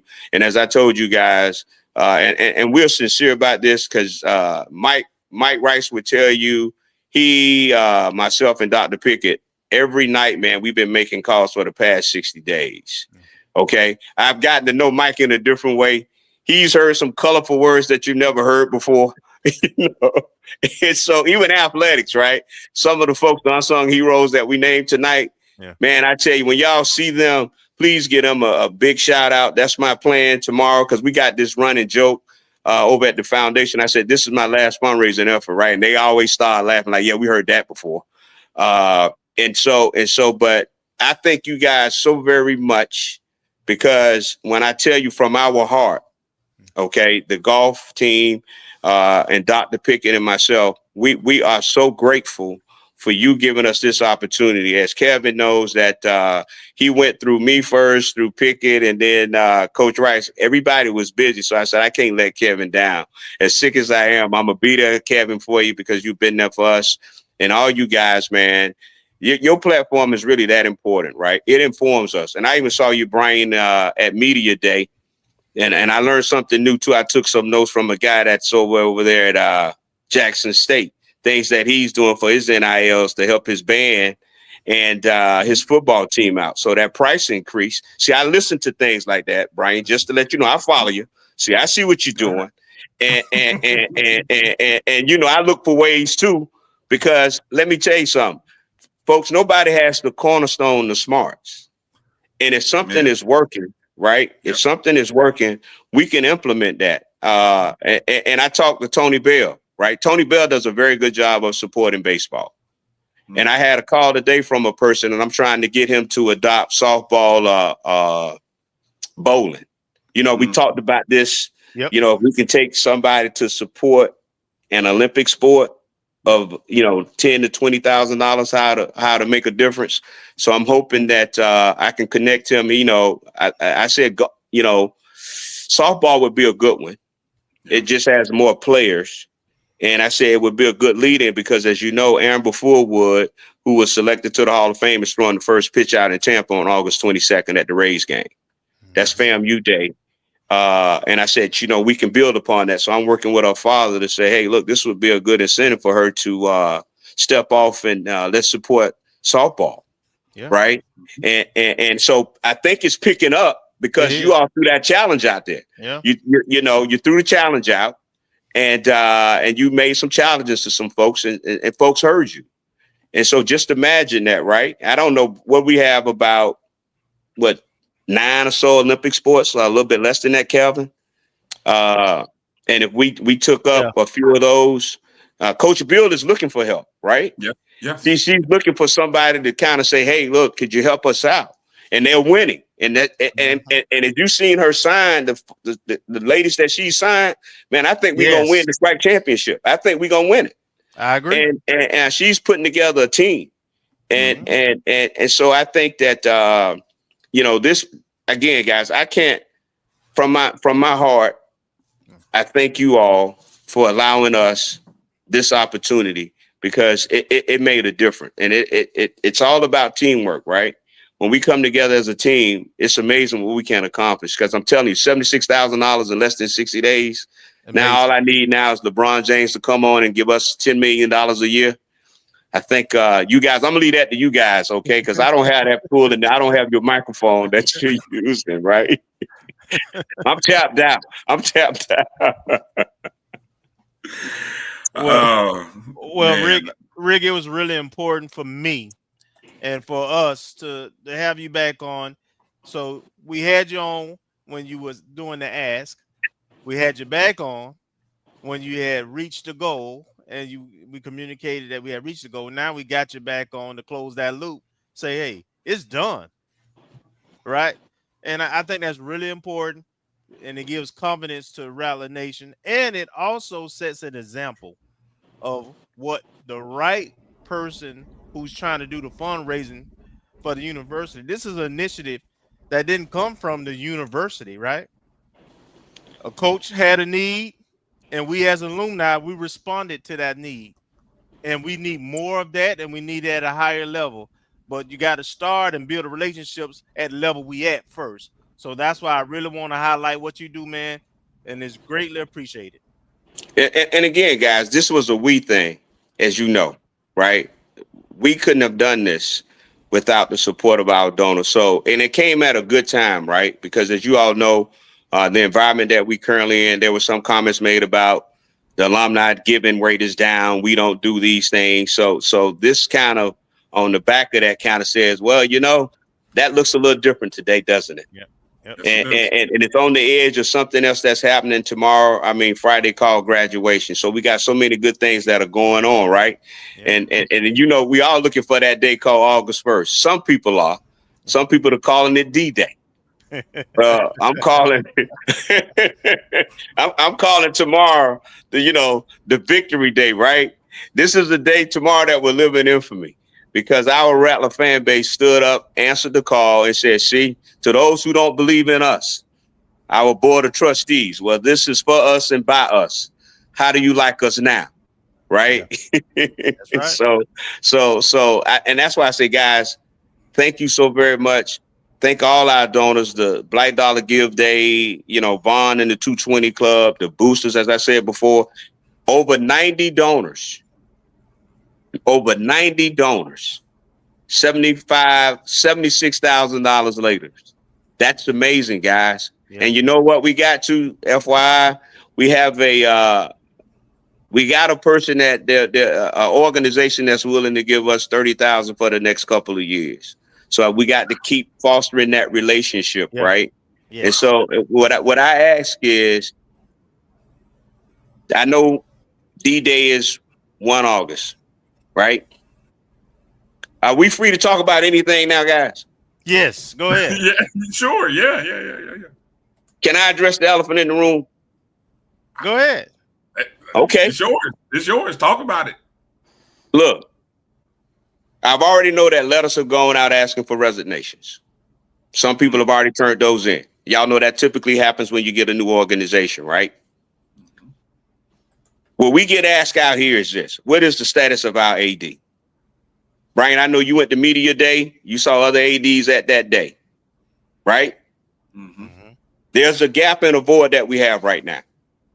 And I know what we're saying. We're trying to see what the outcome of this is going to be. We got a game in less than 30 days in Miami. I'm sure there's going to be media days. Things are going on where it's going to require somebody, right? We need to ask the hard question. And I'm asking that question. We need an update. Because as you all know, when nothing is said, what happens? Because they're asking us. Mm-hmm. I lost 25. Well, we had an opportunity for $25,000. They said, hey, it's just too much going on right now. They're going to take a gap year from us. Because there's just too much going on, right? They're asking the same questions that we're asking, and nobody wants to ask the question, what is the status of our AD? That's a fair question. Mm-hmm. We can't continue to sit here and be quiet and, well, she's on administrative leave, right? Bryan, you've been to several places. People are asking these questions. They ask these of me. And I have to tell the folks, look, I don't work for the university, but we're losing money. What's the status of our ticket sales right now for season tickets? Do we know? Who's the voice of athletics right now? That's the questions that people are asking us. Yeah. Because we haven't seen anything, right? We haven't seen anybody speaking about the Orange Blossom Classic. We haven't seen anybody that's talking about season tickets. We haven't seen anybody talking about camp opening tomorrow, right? Yeah. Who's the voice right now for athletics? And we got a football game less than 30 days. I know you guys don't have the answer, but I'm sure some people are asking you all the same thing, that we need to address the elephant in the room, right? Yes. So I'm throwing that out there. I wish I knew. But D-Day is 1 August, and people are saying, what is the status of y'all AD? And we can't keep saying she's on paid administrative leave. She's still getting paid. So I throw that out there because I want to know too. Right. It's a fair question. It is. Because I just think that there will be a lot of resignations being turned in on the 1st. Okay? And y'all know that. And so I open the floor up.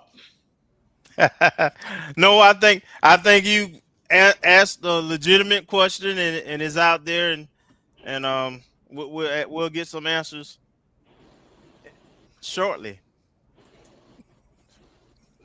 Thank you. And so now, and maybe we'll get to $25,000 because that was a $25,000 question. Yeah, it was. That's a tough loss. I wouldn't want to turn down $25,000 from anybody. Boy. I'm like, yeah, so I said I asked the question. Can we get that $25,000? You know. Yeah. So yeah, it look like Marcus got a question. He always asks the hard questions. I don't know. That was a pretty hard question you just asked. None of us got an answer for it. You stumped Marcus on that one, Rick. No. I always say Marcus, he's that sounding person that calm in the storm, can really bring it to the, and so I just, the $25,000 question, because I said, hey, if I ask the question, can I get the $25,000? Hey, that check is in the mail. I'm sure it is. There you go. Go get it. Yeah. So, but yeah, man, we look forward to everybody if you can make it. And like I said, guys, again, thank you all. And I know Bryan, I see you and Kelvin at the RV probably sometime this year along the way. You can you always got a place to conduct your talk show. The RV is always an open door for you. I leave a light on for you. I might not leave no food for you, but I definitely leave the light on. You can always use the power. Okay. All right. That's half the battle right there, Rick. So that's half the battle. Right. Appreciate you, Rick. Hey, thank you guys so very much, and I look forward to seeing you tomorrow, okay? See you tomorrow. Okay, right, take care, guys. Have a good one. Bye-bye. All right. You too. Oh man, beautiful stuff. Yeah. Again, let me show that again. Again, tomorrow's event, the golf driving range canopy, the ribbon cutting ceremony in the morning. FAMU, and I mean, just the visuals are, again, I'm amazed. There's the power of Rattler Nation and what we can do. Yes. When we are focused and we have a vision. And we work together. Yeah. Mm-hmm. Yeah. So I hope more of our leaders are inspired by this, and regardless of all the other stuff, put FAMU first, put FAMU students first, and we can accomplish some great things. So absolutely, and I'm gonna add this little piece on the way out. So you notice the humility that Rick speaks with, man, and how we talk about it. Yes. Nobody's worried about who getting credit, who idea it was. All of the foolishness that tends to deter us from getting things like this accomplished. Man, it was like, hey, we need this. We're gonna do this, and we supported it. and now it's done. We got to understand our power and understand that we have to be humble when we're doing these things, and we have to work together, and we can make bigger things happen. Mm-hmm. So I just want to emphasize that. Well said. Well said. On the other side of the break, Will Youmans is coming to join us, the NAA Florida Region President and member of the Booster Executive Board. We got some booster activities coming up in the month of August, so it's time to start shining some lights on what we have upcoming, and it's a great opportunity to talk to Will about those kind of things. And so I know a lot of folks have questions, and it's Will's first time on the show, so let's make sure we show Will some love and get your questions in. I'm sure you guys might have questions, so we'll star them, and as we have time, we'll see what we can get out of what we can find out. So let's take a quick break. Again, thank Rick Kinsey for coming on the show. You guys make sure you hit him up, and of course, if you're going to the event, make sure to look for Kelvin tomorrow morning. Make sure to take some good pictures, and make sure to tag O&G StrikeZone when you do as well, so that we can make sure to retweet and share it with the rest of the family. You're watching the O&G StrikeZone right here on the Black College Sports Network. We'll be back in just a moment. I'm returning to Clinton Parish, and Tampa's my community. I grew up here, went to school here, and my wife and I make our home here. What makes Tampa special are its people. So when I represent someone injured in my community, it's personal. Call my office and speak to a real lawyer and not some referral service. I will fight the insurance companies to get the settlement that you deserve. At the law office of Clinton Parish, we take the pain out of being heard.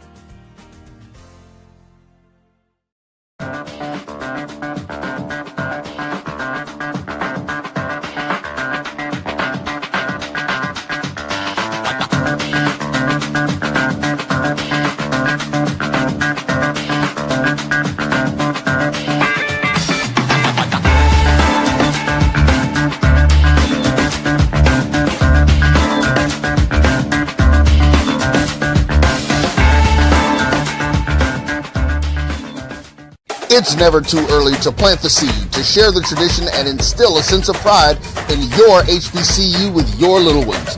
HBCU Pride and Joy Children's Boutique helps you share your school spirit with a wide selection of adorable kids apparel and accessories officially licensed from your favorite HBCU. Visit hbcupridejoy.com and follow us on all social media at HBCU Pride Joy on Facebook and Twitter. Sugar Chateau Desserts is a specialty bakery located in the Charlotte, North Carolina metro area. We will create delicious and one-of-a-kind treats for any occasion. Sugar Chateau is currently shipping cakes in a jar, offering a variety of different flavors in a single-serve container that can help you celebrate in accordance with social distancing. Place your orders today by calling 803-526-7895 or visiting sugarchateaudesserts.com. You're looking for the latest information on Southern University sports, the Southwestern Athletic Conference, and HBCU athletics. There's only one place to go. Tune in to the Carlos Brown Show, exclusively on the Black College Sports Network. Attention football fans. The Cricket MEAC SWAC Challenge kickoff is back in Atlanta on August 23rd. Representing the MEAC, North Carolina Central, and representing the SWAC Southern. Join us at Center Park Stadium for a full day of tailgating, football, and band. For more information and tickets, visit MEACSWACChallenge.com.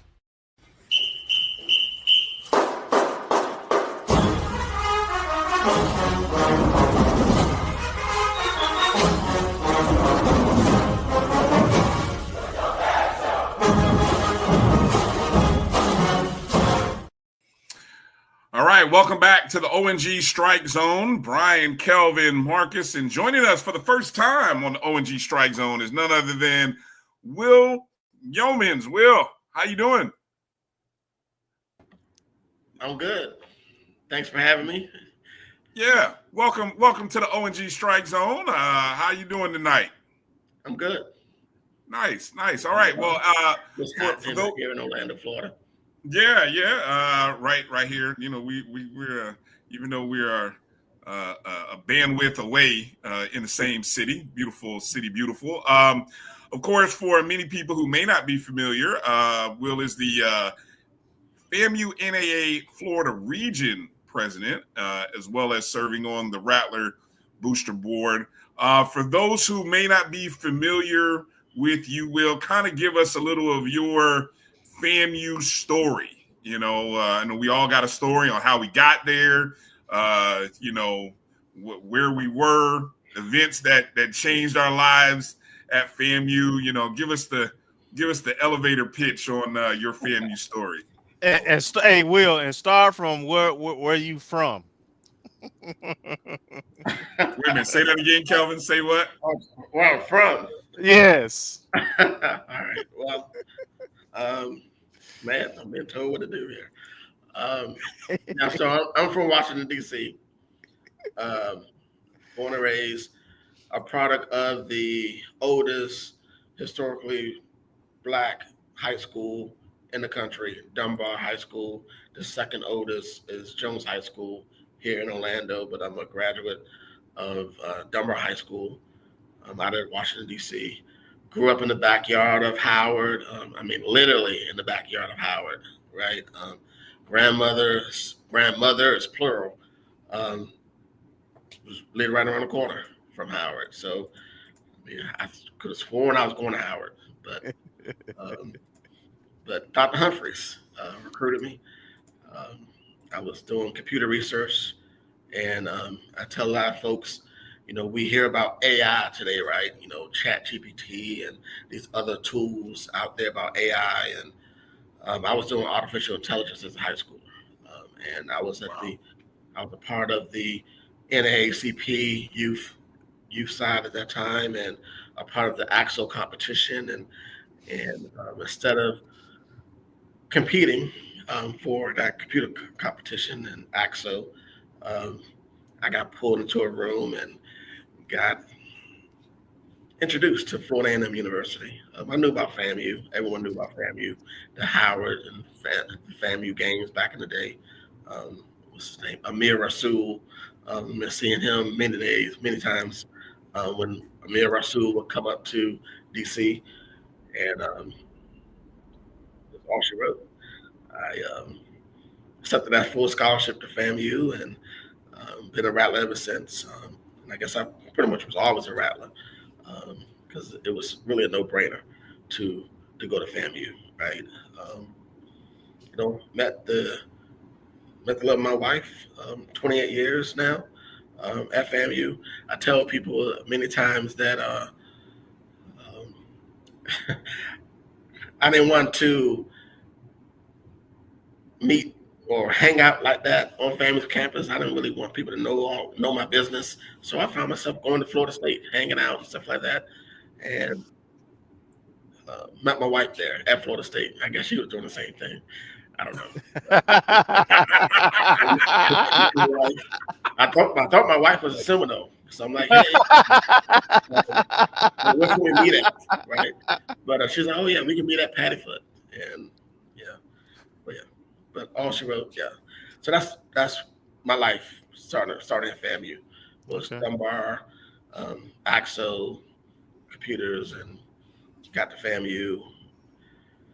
Went ahead and followed her down here to Orlando. Been here in Orlando ever since. Been working.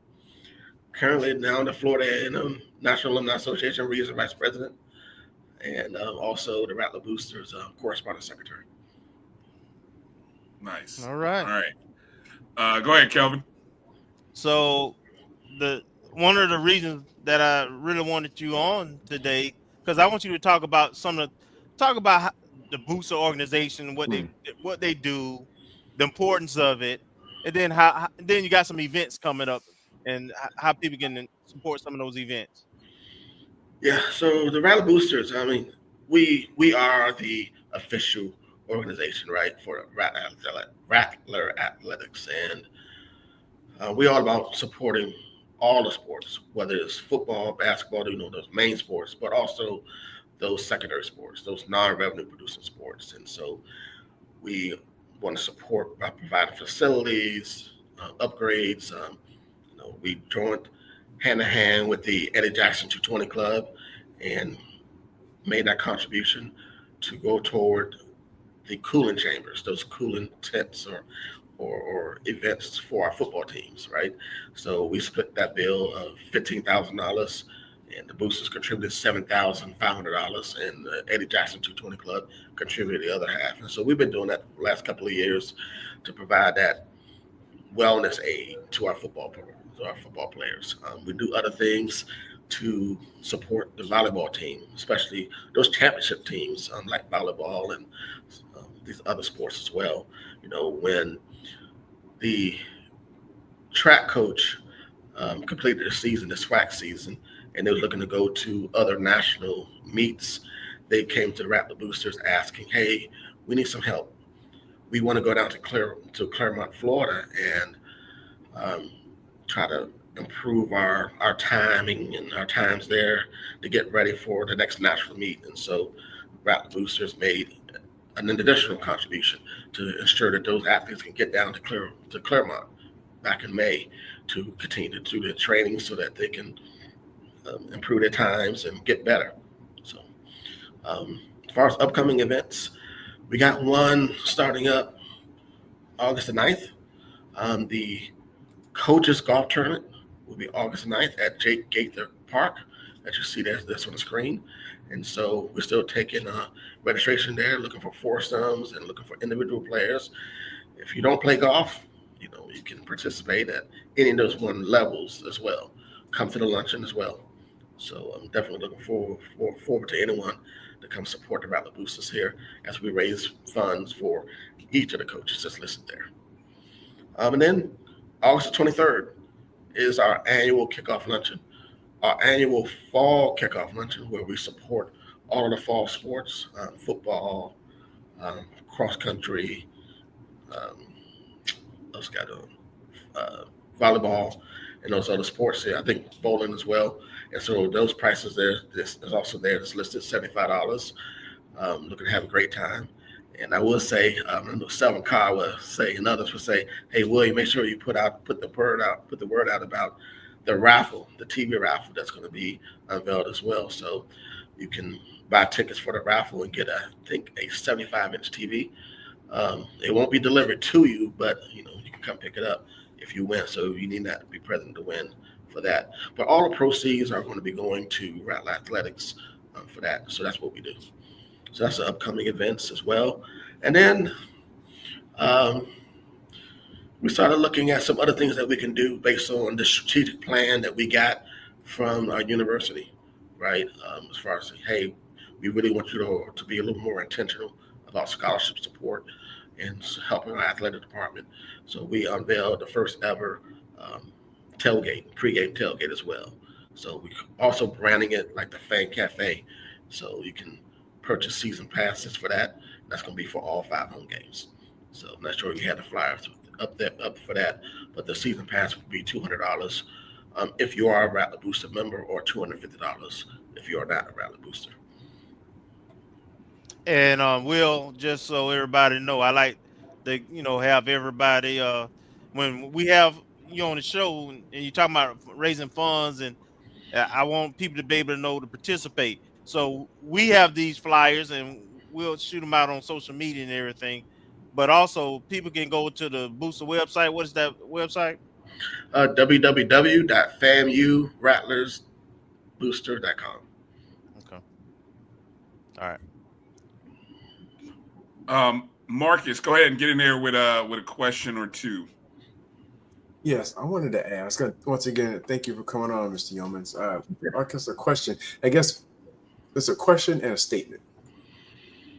The statement is, I'm glad that Kelvin invited you on, and that you mentioned that you're a Humphreys era Rattler, and that your presence is being shown here because, I guess, real or imagined, the perception is that someone from the FAMU Boosters would have been like a President Gore era Rattler or somebody older. There's this perception to some degree that the Booster organization is seasoned, very senior laden. And so I'm glad your presence. But I guess my question is, what initiatives are out there are you having in order to get some youthful invigoration into the membership of the boosters? Yeah, I mean, that's one of the things is that tailgate. We took that idea from a couple of younger Rattlers, from the FAMU podcast. I would say that was a suggestion there. So we're just trying to take those suggestions from some of our younger alums and Rattlers who are looking for ways to help us. Because I've asked, hey, what can we do? What can we do to appeal to our younger base? And so I went to individuals younger than myself. We had Florida Region tailgates, FAMU, NAA, Florida Region tailgates that were very successful. We got with the SNAA with those tailgates and the other alumni chapters in the area. And so we just parlayed those tailgates into what we got here. But mainly right now on the tailgate, we're looking to try to do some other things as well, but just by really engaging and asking our younger Rattlers, from those Humphrey era Rattlers to the Manga Rattlers or to the Ammons Rattlers. Okay. And I have noticed an increased presence on Instagram. And I don't know to what degree. And this is, another question, not necessarily for the boosters, but I guess for athletics in general. And we may have talked about it on here, but in terms of using social media, how much of a role that's played. And I've seen the increased presence on the booster account and then some things that are I would say innovative, but unique in terms of Rattler player cards and things that are promotional, almost something out every day. But how prolific do you expect going forward in different platforms? Because there are other platforms that are smaller than, say, Twitter or Instagram that are making themselves available now, like a Blue Sky or a Fan Base or Spill, which was started by, I think, former Twitter employees who happen to be African American. So I don't know if there are any outreach efforts on those platforms as well. Not yet, but we are looking at that. We are trying to be a little bit more intentional, as you've seen with the Instagram. Just trying to start with known athletic events, right? When and the individual who lives in Houston, the Houston area, and he's been pretty intentional about, hey, when I go out to events and just showcase the team that's there at that time. We try to do the same thing on Twitter when we try to provide that media information when there's a known FAMU event or when we had just concluded an event. We try to do the same thing with emails as well. So for those that's receiving our booster emails, we try to keep you up in the know and say, just by being a Rattler boosters, you are going to be kept current about this and this and this and this. We knew about the SWAC Media Day that was coming up, but we wanted to be a little more intentional about letting people know when SWAC Media Day was going to be and also how to view it as well, right? There's one thing to say, yeah, SWAC Media Day, but then how do you view it? ESPN Plus, and this is the link that you need to go to. But just trying to be a little more intentional, try to be fun, like you saw with the Instagram graphics there. A lot of it is AI generated, but we try to do it in the right taste, with taste, to really highlight Rattler boosters as well. Okay, thank you. Yeah, I will definitely say whoever is working with the boosters Instagram and give out the handles again and the websites, because I want to make sure before I get to my next question, make sure people know how to find, how to follow. Now you're gonna. That was a hard question, right? You did that. Now you asking a hard question now, Bryan, right? I don't know. I have to really admit I don't know it. I'm about to go back to the Keeps and ask that. I might actually Google that. Marcus, do you have that? Do you have that pulled up? The account IDs. I want to make sure to share that, or at least if we can, if you can pull that. Let me go to my other question here, Will. Let me check. Let me check my phone real quick. Yeah. Will, I'd like for you to talk about membership, because, and I think the without knowing and without even getting into the numbers, but obviously, whenever you can have large numbers all focused and committed towards a goal, as we've seen with our golf canopy, great things can happen. So as the boosters, as the only DSO direct support organization for FAMU athletics, can you speak to membership? What does membership? What are some of the levels? And what does membership provide you? Does it provide you with any discounts? I don't know if we should. And I think for a long time, I always feel like people join things and then look for stuff without realizing what the purpose of what we are here to do is. But even with that said, does membership provide discounts to things, whether it be on campus, with athletics, merchandise, bookstore, et cetera, et cetera? And if not, are steps being taken to maybe bridge that gap so that things like that can happen? Yeah. So I say it's both. We are looking to grow our membership offer, our benefits offerings. I'm not at liberty to say one thing because our president, Selvin Cobb, did mention something that he's going to look to unveil. You'll probably hear about it on the next booster board meeting on August the 12th. But he did share something that he definitely wants to start unveiling this football season that will be new for, I believe, life members. I think that's what he was saying. But I won't go into the particular details because I think they're still trying to smooth out some of the edges there with that. But the Fan Cafe is one. That's one benefit that we're definitely looking to roll out with that, with our booster membership. So that's any booster, whether you are a $100 regular member booster or a $300 Venom Club booster. You will get that discount of 20% off the tailgate price, season pass, and whether you're a life member or not. For us, the Venom Club $300 level, I'm not wearing a Rattler Booster polo, but you get a new Rattler Booster polo every year when you're at the Venom Club level at $300. So I think in the past years, it was normally like a solid color, either green or black or white, those type of colors. This year, I think it's going to be more of a plaid look, but it's a very nice look as well. So that's with that. So you get a polo, a very, very nice polo for that $300 level. And then the $100 level boosters, you get license tags. There's some other things that you get as well as getting into the email distribution list. But we are definitely looking to expand it. So I won't say what it is yet, but if you come on August the 12th to our booster board meetings, I think it's going to be mentioned there. Does for the booster board members, you have to be a member to attend that meeting? No, it's an open. We try to keep it an open. Share to all booster members. We have a fan supporter, so there's individuals who are not booster members. They're getting that as well. So if you subscribe to it, you can get it. It's also posted publicly and freely for anyone to see when our meetings are on our Rattler Booster website, FAMU Rattlers Boosters.com. Okay. So you can make sure to go there and pull that information up. And so you said August 12th again is when that next meeting will be. Yes, at 7 p.m. Okay, and it's 7 p.m. Eastern. Okay, good stuff. Yes. Good stuff.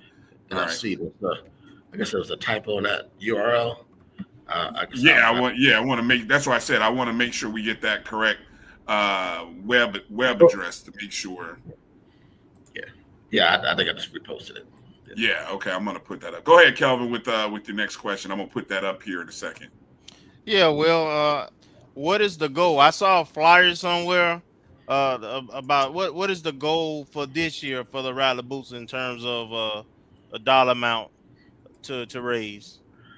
So right now, based on our agreement with the trustees and the DSO committee at FAMU trustees, it's our goal to try to hit $100,000, and the goal is to have most of those monies going to student athlete scholarships. Okay. All right. So how other than memberships and the events you mentioned, are those the primary resources for raising that fund? And is the booster looking to get more inventory or to do some larger things, right? And I'll give you an example. So you look at the boosters across the street and you see College Town and real estate development and that kind of stuff. Is there a partnership being discussed between the DSOs and the university to try to, do some bigger high dollar stuff? Yeah, I know President Cobb and Colonel Ron Joe has been talking with the current major gift officer, Mr. what's his name now? Marvin Green. I'm about to say Maurice. Marvin Green, the major gift officer, and working to try to strategize there what we can do. Yeah. And so there's some things in the works. I know that they've been having some meetings to look at what we can do to continue to expand. Right. Because there's a couple of things, and I mentioned that strategic plan that we are working with the university on, and one of them is just again continue to expand our membership, but also expanding some of our fundraising vehicles as well, right? So that we can increase and really hit that goal, because that $100,000 goal is not really it. It's like every year it's like an escalated value that's supposed to be increasing. So we gotta definitely hit that $100,000 goal if we can, and then make sure we put things in place to raise the necessary capital in the future. Okay, I got one more question that I think is really important. Explain the difference between the life membership, being a life member versus the other memberships, and the intent behind the life membership. Because that's what we need. We need life members. Yeah. Life members. Really, the intent is with life members, and so the life membership program was set up so that, one, if you're a life member, you don't ever have to pay dues anymore. We do appreciate donations, future donations, but those assessments aren't really necessary anymore. And that goes into an account. It was set in perpetuity and gain interest, and it's going to accrue interest. And so that interest will be used to continue to fund and keep the booster operation stable, at the same time supplying support to athletes as well. So that's pretty much the difference. Yeah. Let me say, I'm glad you stated that, because I will confess, I am someone who I always question the reasoning behind life members, because if I'm only paying, and I'm just, help me here, I'm just doing math here, right? If I'm paying $750, and I want to live another 30 years, I'm just at least, right? I mean, so you break that down on a yearly basis, I always felt like, oh, that's money you're missing out if I were just paying yearly. But I love how you explained that money is going somewhere where it's almost like an IRA or a trust or something that is gaining interest, and you're using the money off the interest as that yearly thing. And I think, yeah, I'd never heard anybody say that before. Thank you, Kelvin, for asking it. Thank you, Will, for explaining it. Now I have a greater desire to be a life member, because in the life of me, I didn't understand why be a life member. Nobody ever broke it down the way you just did. I didn't become a life member myself. I am not a life member. Now, the NAA, yes, but the boosters, I am not. I didn't do it because I've been a part of the Rattler boosters for a while, and I've been paying this $100 and $300, and I'm like, oh man, all the money I've been putting up, I could have been done, right?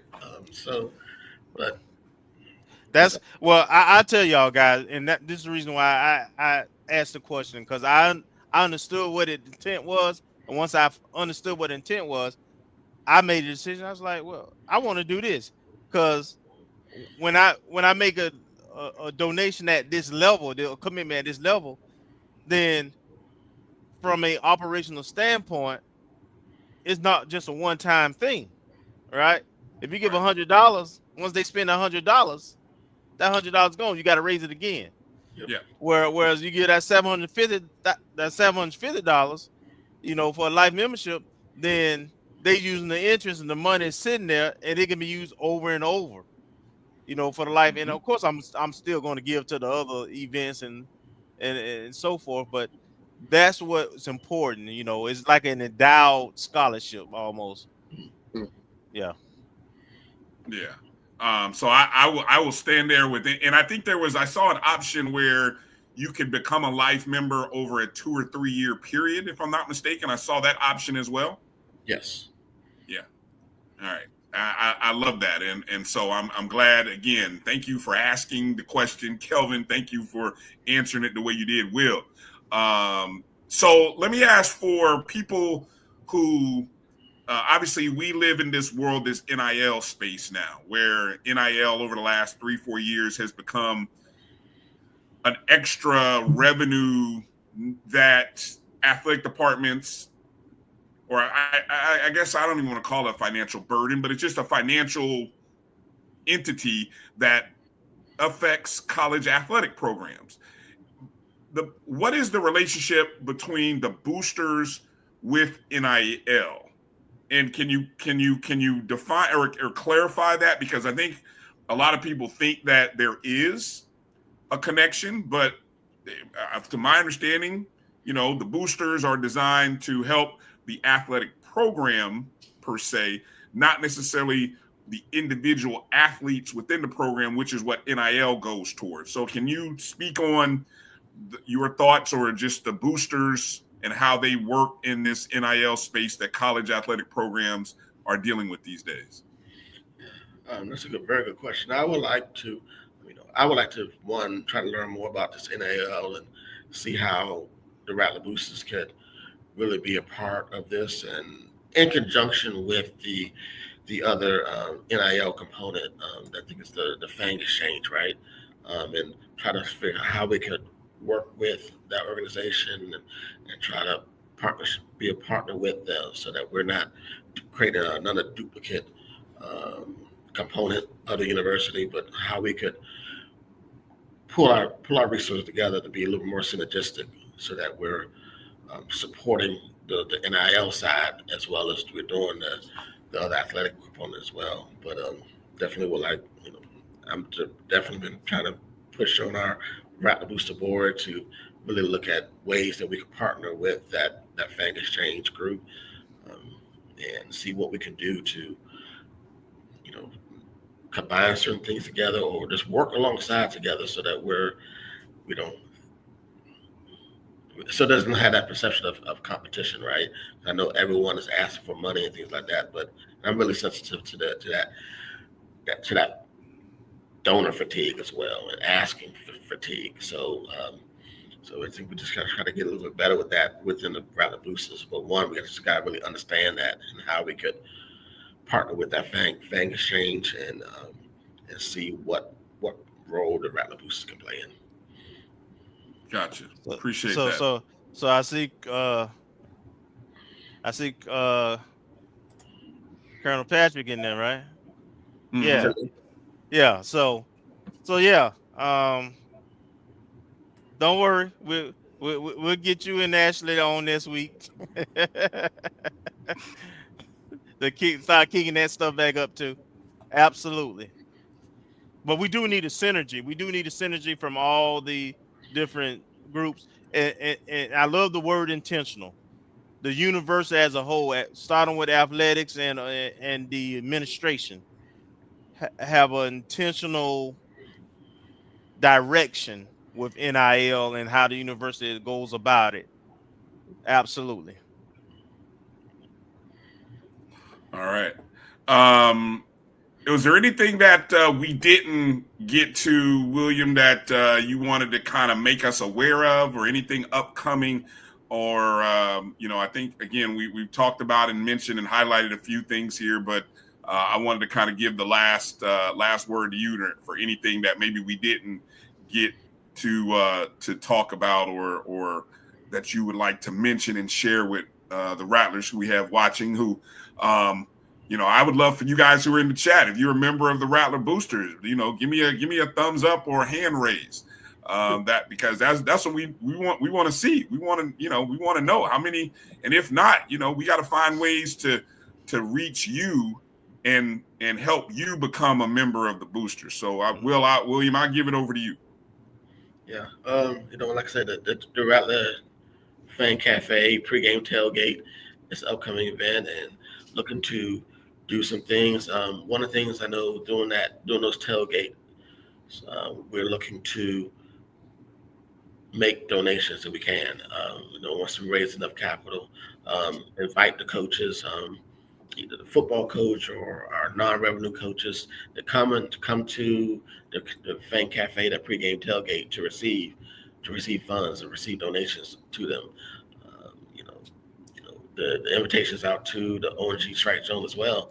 If you all want to swing by and hang out with us as well, the door's open as well. So just let us know. Let me know. We'll set you up and we'll go from there. All right. You got to ask us twice. All you got to do is ask us once. We there. It's all good. There's some preliminary discussions going on. So yeah, we just need to iron out things. But yeah, we absolutely, anything we can do to support FAMU athletics, we're gonna do it. Yep. All right. Pretty much about it. All right, William, we appreciate you. Thank you for coming in, and again, want to encourage you guys. I'll make sure to go through the roll here of stuff, but thanks for your time this evening, man, and look forward to seeing you at the whatever the next event is. I know I see you there somewhere. Yeah, August 9th. August 9th. Yeah. August 9th. Yeah, I'm gonna make sure to remind people about those dates and those events again. So appreciate you, Will. Thank you. Yes, Thanks, sir. Will. Yes, sir. Peace out. All right. Thank you. All right. Good stuff. Let me put some of that information up again. So again, as you see, the kickoff is coming up here. You've got the August 9th golf tournament coming up at the Jake Gaither Golf Course. And then you have the luncheon and fundraiser at the Al Lawson Multipurpose Center, August 23rd. Damn, that's the weekend of the MEAC SWAC Challenge. I'm going to be up in Atlanta that weekend. That sucks. I feel like it was a week earlier last year, wasn't it? For whatever reason, I didn't have that conflict last year. But anyway, that's just me. It was. I know Kelvin. It was part of Fan Day, if I'm. That's yeah. right. That's right. Yeah. Okay. So again, tables, you can get your tables for the luncheon. The pricing that you see there, the tables are $600. Individual tickets, $75. Go from there. And again, the information regarding the golf tournament, which is the 9th, you can see the various. It's $100 per golfer or $400 per team. I'm assuming that's teams of 4. Mm-hmm. So teams of 4. So it's a great opportunity if you and your business, maybe you can convince somebody, your boss at your job, to want to. You probably write that off. Probably kind of write that off. Yep. So that's a great opportunity there to do that. And then, of course, our coaches will be there. Coach Colsey, Coach Ellenwood, Coach Youmans, Coach Ward will all be there on the 9th for that golf tournament. Should be a good weekend. All right. Mm-hmm. And again, the Rattler Booster pregame tailgate that William was talking about, again, right there, you can see it all season long, every game. You get an opportunity there. So there's the QR code, scan the QR code. And, whether you're a booster member or not, you can purchase tickets. Membership does have its privileges in this case. So it's only $200. First home game against Albany. See, they told me it's called Albany, not Albany. Albany State. I'll never get that right. I don't care. I'll never get that right. It's too difficult. Okay. All right. Good stuff there. Anything I left off there, guys? No, I think we covered it. All right. I know it's. Yeah. Go ahead. Yep. I'm gonna do it for my guy. I don't know, Mark. I mean, I'm gonna let Marcus. Either Marcus says we go or we close. So it's on Marcus. I'm gonna put it on Marcus's hands. Yeah. Depends on what else. If Marcus wants to get anything else, if Marcus says it's time to go, then it's like, hey, all right, it's been a good show. No pressure, yeah, it's getting about that time. I do have two recruiting updates, and I don't know if we had time for the slides, but we did get to. Well, I think I mentioned one, but volleyball. Since we're looking at fall sports, let me pull it up real quick. So we can't pull it up, and like I said before, I'm putting the green background for new things, new announcements. I think we talked about Kiara Beltray in softball, and Avery Ashford committed last week on the 25th. So I think she's relatively new. So it's been less than a week. But Kiara Beltray, she committed on the 18th, the week before. So I think we've talked about her. She's a utility infielder from Seminole State. And Avery Ashford is a high school signee out of Lake Mary High School, Florida. I believe she was previously committed to South Carolina State. Let me see. The other two new ones are volleyball, Dylan Hoskins. And I have to give credit, and hopefully I pronounce his name correctly. Racine McLean, a young man who watches the show, and he and I had a good conversation yesterday, and he gave me a tip on a young lady, Dylan Hoskins, who committed to FAMU on June 25th. She's a transfer originally she was at Texas Tech, and she transferred to Grambling last year, and she's coming to us this year. She's a libero, a 5'8", around 140 from George Ranch High School, Richmond, Texas. Came out class of 2022. And from the Boosters Instagram page, I know they're doing player cards and welcome and all that stuff. Well, there was another player they said welcome to that is not listed on the roster yet. And her name is Sydney Whitfield, and she's a transfer from Liberty. So, hopefully the roster has not been updated, but hopefully it'll be updated soon. And I'm assuming that both of these young ladies will add to the other 5 or 6 commitments that we already have on the volleyball team. So we have at least 5. Let's see, 1, 2, 3, 4, 5 high school commitments before these 2 transfers, and I think these 2 additions make 3 transfers. So I guess that'd be a class of 8. Let me double check. 1, 2, 3, 4, 5, 6. So class of 7. So we have 3 transfers. That doesn't add up. 1, 2, 3, 4. Yep. 4 high schoolers and 3 transfers. I think we have 8 or 9 returnees when I looked at the roster. It hasn't been updated yet, but at least it's showing the 2025 folks. So the ones who are out of eligibility aren't showing so far on the roster. So it looks like you have a team of 15, maybe 16 in volleyball. I think those are the updates I have for the Olympic sports. And I think there haven't been many football updates, just maybe a couple roster updates of folks names we hadn't seen before, most notably. I think we talked about it a few weeks ago, a kicker from Tallahassee, from Childs High School, who started out at Cal Berkeley. I went to, I want to say, Arkansas State for a semester in spring 2025, and now he's coming back to Tallahassee. All right. I saw what you did. So you saw the new update. So it was just the volleyball and softball. So the latest updates were in the green. So I like that. I like that little updated feature there, Marcus. Yeah, because it makes it easier to kind of eyeball it. So you say, okay, so you're not talking about something you already talked about before. Gotcha. But yeah, I mean that's where we are now, and so I'm thankful to folks who send tips and also to Rattler Boosters IG account for letting the cat out the bag. And if we can just get the coaches to, football's been good at it, but get all the coaches to tag us when someone makes a commitment. I know they can't really talk about it when they make an offer because they're still a recruitable athlete. But if someone commits on social media, make sure they can tag our account so we can promote it and hopefully gain even more promotional eyes for the program, for that particular sports program, including cheerleading. It'd be nice. We'll keep working on it. We'll keep doing the work in the background, and they'll eventually catch on. They'll eventually catch on, like basketball and women's basketball. They caught on. Football caught on. So softball. Well, softball has caught on a little bit. But we need.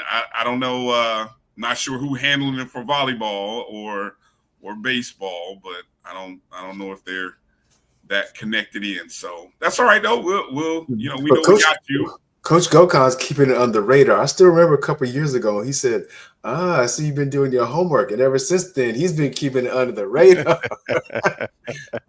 He's like, you're not going to spoil it for me.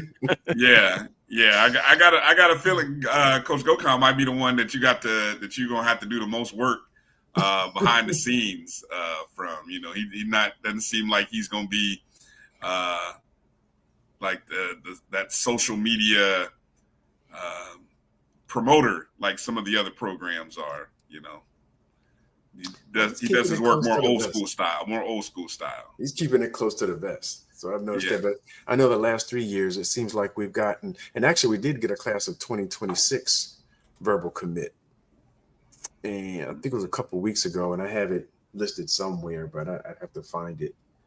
So it seems like the last 3 or 4 years, we've gotten at least one commitment from a rising high school senior during the summer. So that's maybe at least 2 or 3 years, starting with Natalie, maybe the year before. But I know Natalie, and then last year, I forgot who it was, but then the past summer, at least one of the twins coming out of Virginia committed. So, and then a young lady for class of 2026. And also for volleyball, looks like we lost one of our assistant coaches, and she became the head coach at Virginia State. So she's up there with Scroggins, right? That was Scroggins. Yep. Yeah, that was a big time move for her to go from being an assistant coach in just 1 year to becoming a head coach at the Division II level. But probably speaks a little bit, maybe some a built relationship with Sykes while she was here, because I would imagine that's how something like that would have to happen. And then of course Sykes being a former volleyball player, I think that she, if she would have a sense of the person's ability to be able to coach and lead, and coach and teach and lead at the same time. So good stuff. And I think the previous coach, because once I saw it announced, I wonder what happened to the previous coach. And they had a good season. I think they had a 13-3 record in the conference. And so I think the previous coach got promoted. I won't say promoted. I'm not sure what level, but I went to Penn State, not Penn State, the large, but like when the Penn State affiliate schools somewhere in Pennsylvania. So I'm presumably a promotion. I didn't check the level of play or if they're still. So not at Penn State University, but another school? Well, like almost like how can I put it? It's not Penn State in State College, but Penn State at some other place. Or it's somewhere in Pennsylvania, I thought. And I did a quick search. I don't want to speak out of turn in terms of where the coach ended up, but took another job in the spring, so there was a vacancy there. Gotcha. Okay. Yeah. But hopefully we'll I know volleyball season is around the corner from opening up. Hopefully Marcus will be able to kind of put together some roster information and be able to share that. I know upcoming will be our football preview. I know Marcus and Kelvin have been working on getting the preview together. They've been working on getting the roster analysis stuff put together. So hopefully we'll be able to release that in the upcoming week, sometime between now and the next show. And then the next step will be to kind of maybe see what we can gather from volleyball and maybe put together some stuff from volleyball. Mm-hmm. It'd be interesting to see Coach Gokan's already tapped, or if he's looking to fill the spot for Miss Scroggins leaving, and if he's already tapped somebody for that role, or if Dominique's gonna continue on and just be the assistant coach with Coach Canfield. If they're going to go with 2 coaches or 3. Well, let's hope he can keep 4, because I mean, or at least 3 assistants. I mean, because they went out and were able to find the funds to add 2 assistant coaches. So let's hope we can keep that. Let's hope he can keep that. That's my hope. So. Yeah, and I've reached out. We just getting a date together, but he'll be on shortly. Okay. All right. Well, hopefully he'll come on. We'll have that full roster figured out and everything as well. Mm-hmm. Well, we've got 9 returning players, and it looks like we have 7 signees. So that's 16 players in theory. And I don't have this. I have a spreadsheet. Oh, wait a minute, I do have it up. What was the roster? What was the roster numbers last year? Weren't it about 20 some odd young ladies last year? 14. Yeah. Oh, there's only roster. Hell, we only had 14 people on the roster last year. Because I have a spreadsheet, and we can talk about it later. But I have a spreadsheet with the house ruling roster limits versus our head count last year, just to kind of compare. So we had 14 listed last year, and the house limit is 18 for volleyball. So if we come in with 16 players, provided everything's paid for, because we don't have, I guess in theory, walk-ons anymore. Well, no, I don't know how that works, but you couldn't have the house limits for volleyball is 18. Okay. If we come in with 16, we're 2 under the limit based on the house ruling. And to what you were getting at, Brian, I think we had 19 at the kickoff luncheon, if I remember correctly. But not everybody would be necessarily listed, because I think that included, as Marcus is saying, people who may have redshirted or walk-ons or funded through other sources than a volleyball scholarship. I am interested.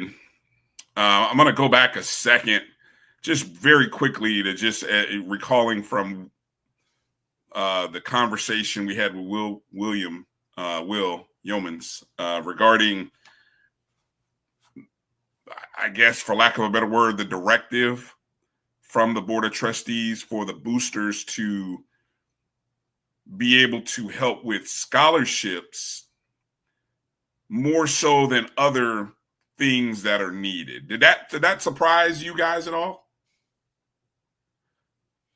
Meaning, like, I guess my thought is, shouldn't that be more of something from the university level?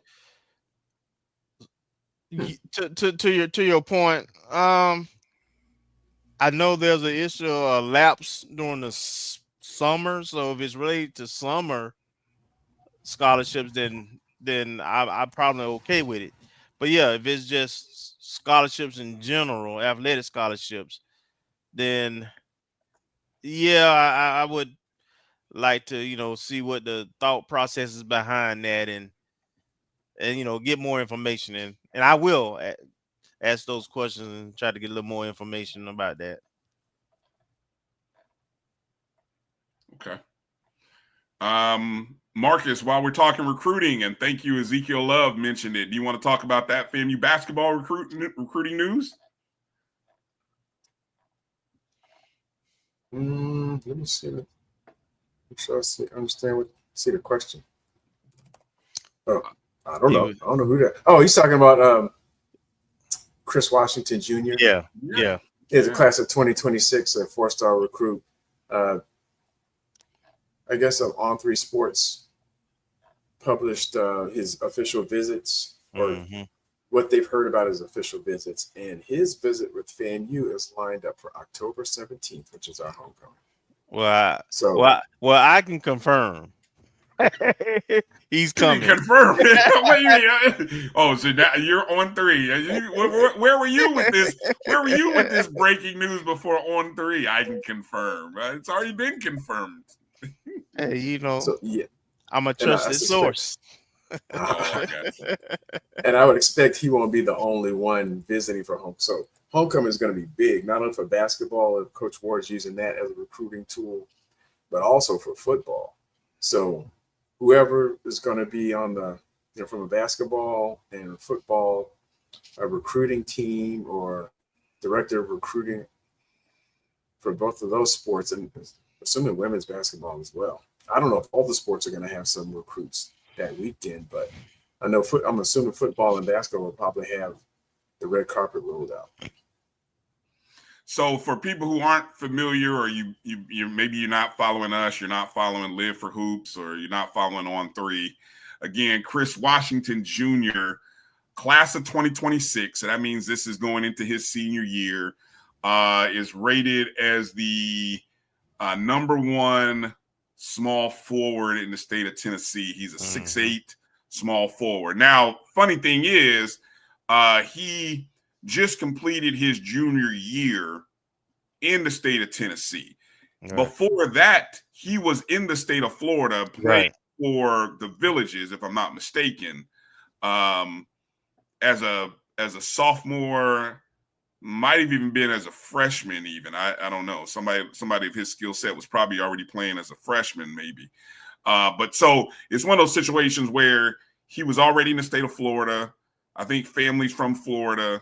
The school that he went to is a private school in Tennessee, and that's where he's at right now. And so you notice the only school among his top 7 is in the state of Florida and FAMU. And I will say that there are very strong connections with our coaching staff. I'll just leave it at that. Again, his 5 visits. So again, you only get 5. I think the rule still is 5 official visits. So again, you look at the top 7 schools, his 5 official visits are Ole Miss, Alabama, Cincinnati, Auburn, and FAMU. So take note of that. And of course, most of those are all weekends in the fall. The August 29th one that's a Friday. That's the opening weekend of college football season. The September 6th, that's also a college football weekend. So, I mean, that's what basketball programs at the P4, P5, whatever power number we're at in basketball, that's what they do. They partner up these official visits with big-time college football game weekends because you want to show these young men and even the women, I'm sure they do this on the women's basketball side, but especially the young men, you want to show them the campus at its peak. When it is crunk, when it is full of people, lots of things to see, And so what better time to come to FAMU than homecoming? Hey, the beautiful part is we're the last visit. All the other visits are before us. What I like. And he'll be able to compare that environment to our environment. So we know we get a check mark there. But the other part to it is that not only does he have that relationship, but, he's a guy that potentially is a one and done. Yes, exactly. So for him, it doesn't really matter. He don't, and he seems to have an orientation, a mindset to want to take a program that hadn't been nowhere before to the promised land. So we'll see how it goes. But yeah, the young man seems to be very serious, and I know our coaches are very serious about him coming here. Yeah. EA asked about how many. I don't know if the number. I think the official visits is still 5, EA. I think so. I mean, you can have as many unofficial Yeah, oh yeah, you could, and he may do that with those other schools, but in terms of the school taking care of the trip and all the other stuff that comes with it, yeah, the official visits is still 5. But you can do as many unofficial visits as you want. You see that a lot in football. But you know, I know these guys want to, so it'll be interesting. It'll be interesting. We'll talk more about it, I'm sure, as the days and months go by. But shout out to our men's basketball staff. Yes, out there grinding and really making FAMU known to the recruiting world. Yes, that hey, we're not just here to exist. We're here to eat. We're here to eat. There's some real hating going on right now. Oh, of course. Well, they should with what we got. All the more reason for Rattlers to support the initiatives, and also all the more reason that question that Rick asked, we have to ask. And so we need the leaders.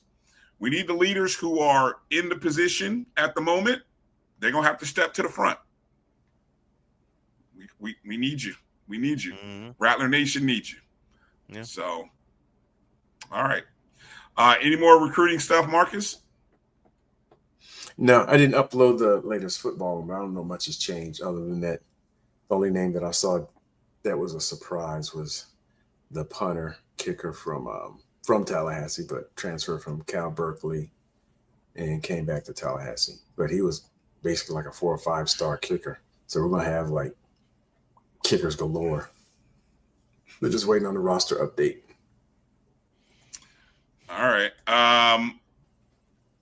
Before we close out, Mike Road Dogg Reed want to remind everybody, hit him up, justlookingout.com. The interest in the hats has grown. That's probably, I bet he wishes he never offered that particular deal. But again, use the code StrikeZone when you are at the website looking to maybe go to the game, or whether you're just looking for a hat, or when you call him, make sure you use the code StrikeZone. Let Mike know that you've heard about this great offer right here from the O&G StrikeZone. All right. Code is StrikeZone again. And same thing goes for those of you who are already considering your tailgate travel options. Again, you can reach out, same site, just looking out, start making your fall football plans. Hit Mike up, make sure to use the code StrikeZone if you are in the area. All right. A lot of stuff today that we shared with you. If you missed any parts of it, you can always go back and you can rewind a little bit on YouTube or Facebook, or you can go download the BCSN Pod Zone on Spotify, Amazon Music, iHeartRadio, Apple Podcasts, everywhere that you listen to podcasts. Download the show on the BCSN Pod Zone. Download, subscribe, rate, and review. The BCSN Pod Zone, rated as the #1 Black sports podcast by Million Podcast. So that doesn't occur without all of you recognizing the work that is happening in the background. So we appreciate everybody for downloading, listening, subscribing, and all that good stuff. Special thanks again to Kendra Bulluck, the executive director of the Invesco QQQ Orange Blossom Classic, Rick Kinsey, and again, congratulations and thank you to all the Rattlers who supported the FAMU golf canopy. You'll see Kelvin out there tomorrow morning, 10 o'clock. And, enjoy that moment. And just remember, it just shows what we can do when we're all on the same page and have a clear vision. Mm-hmm. And again, thank you to Will Youmans for coming on, talking to us about all the events happening with the Rattler Boosters. and become a member. Find a way to become a life member. Yes, that's the key takeaway. Again, even if you can't do the $750, do the option where you can pay over 2 years or 3 years, whatever it is, because that money is impactful. Yes. And I have a whole new perspective and thought about it now that I've learned what I learned. So, all right. You can always donate to the show right there. Hit the Cash App button. Or if you're on YouTube, MyJBN Online Super Chat, you can always leave a tip. Or you can join the YouTube channel as well. Appreciate all you guys in the chat room for being a part of the show. Thanks for all your questions, thoughts, and insights. And that's going to do it. For Kelvin and Marcus, I'm Bryan. We thank you for watching the show. Have a great week. And things up. And we'll see you soon. Peace out.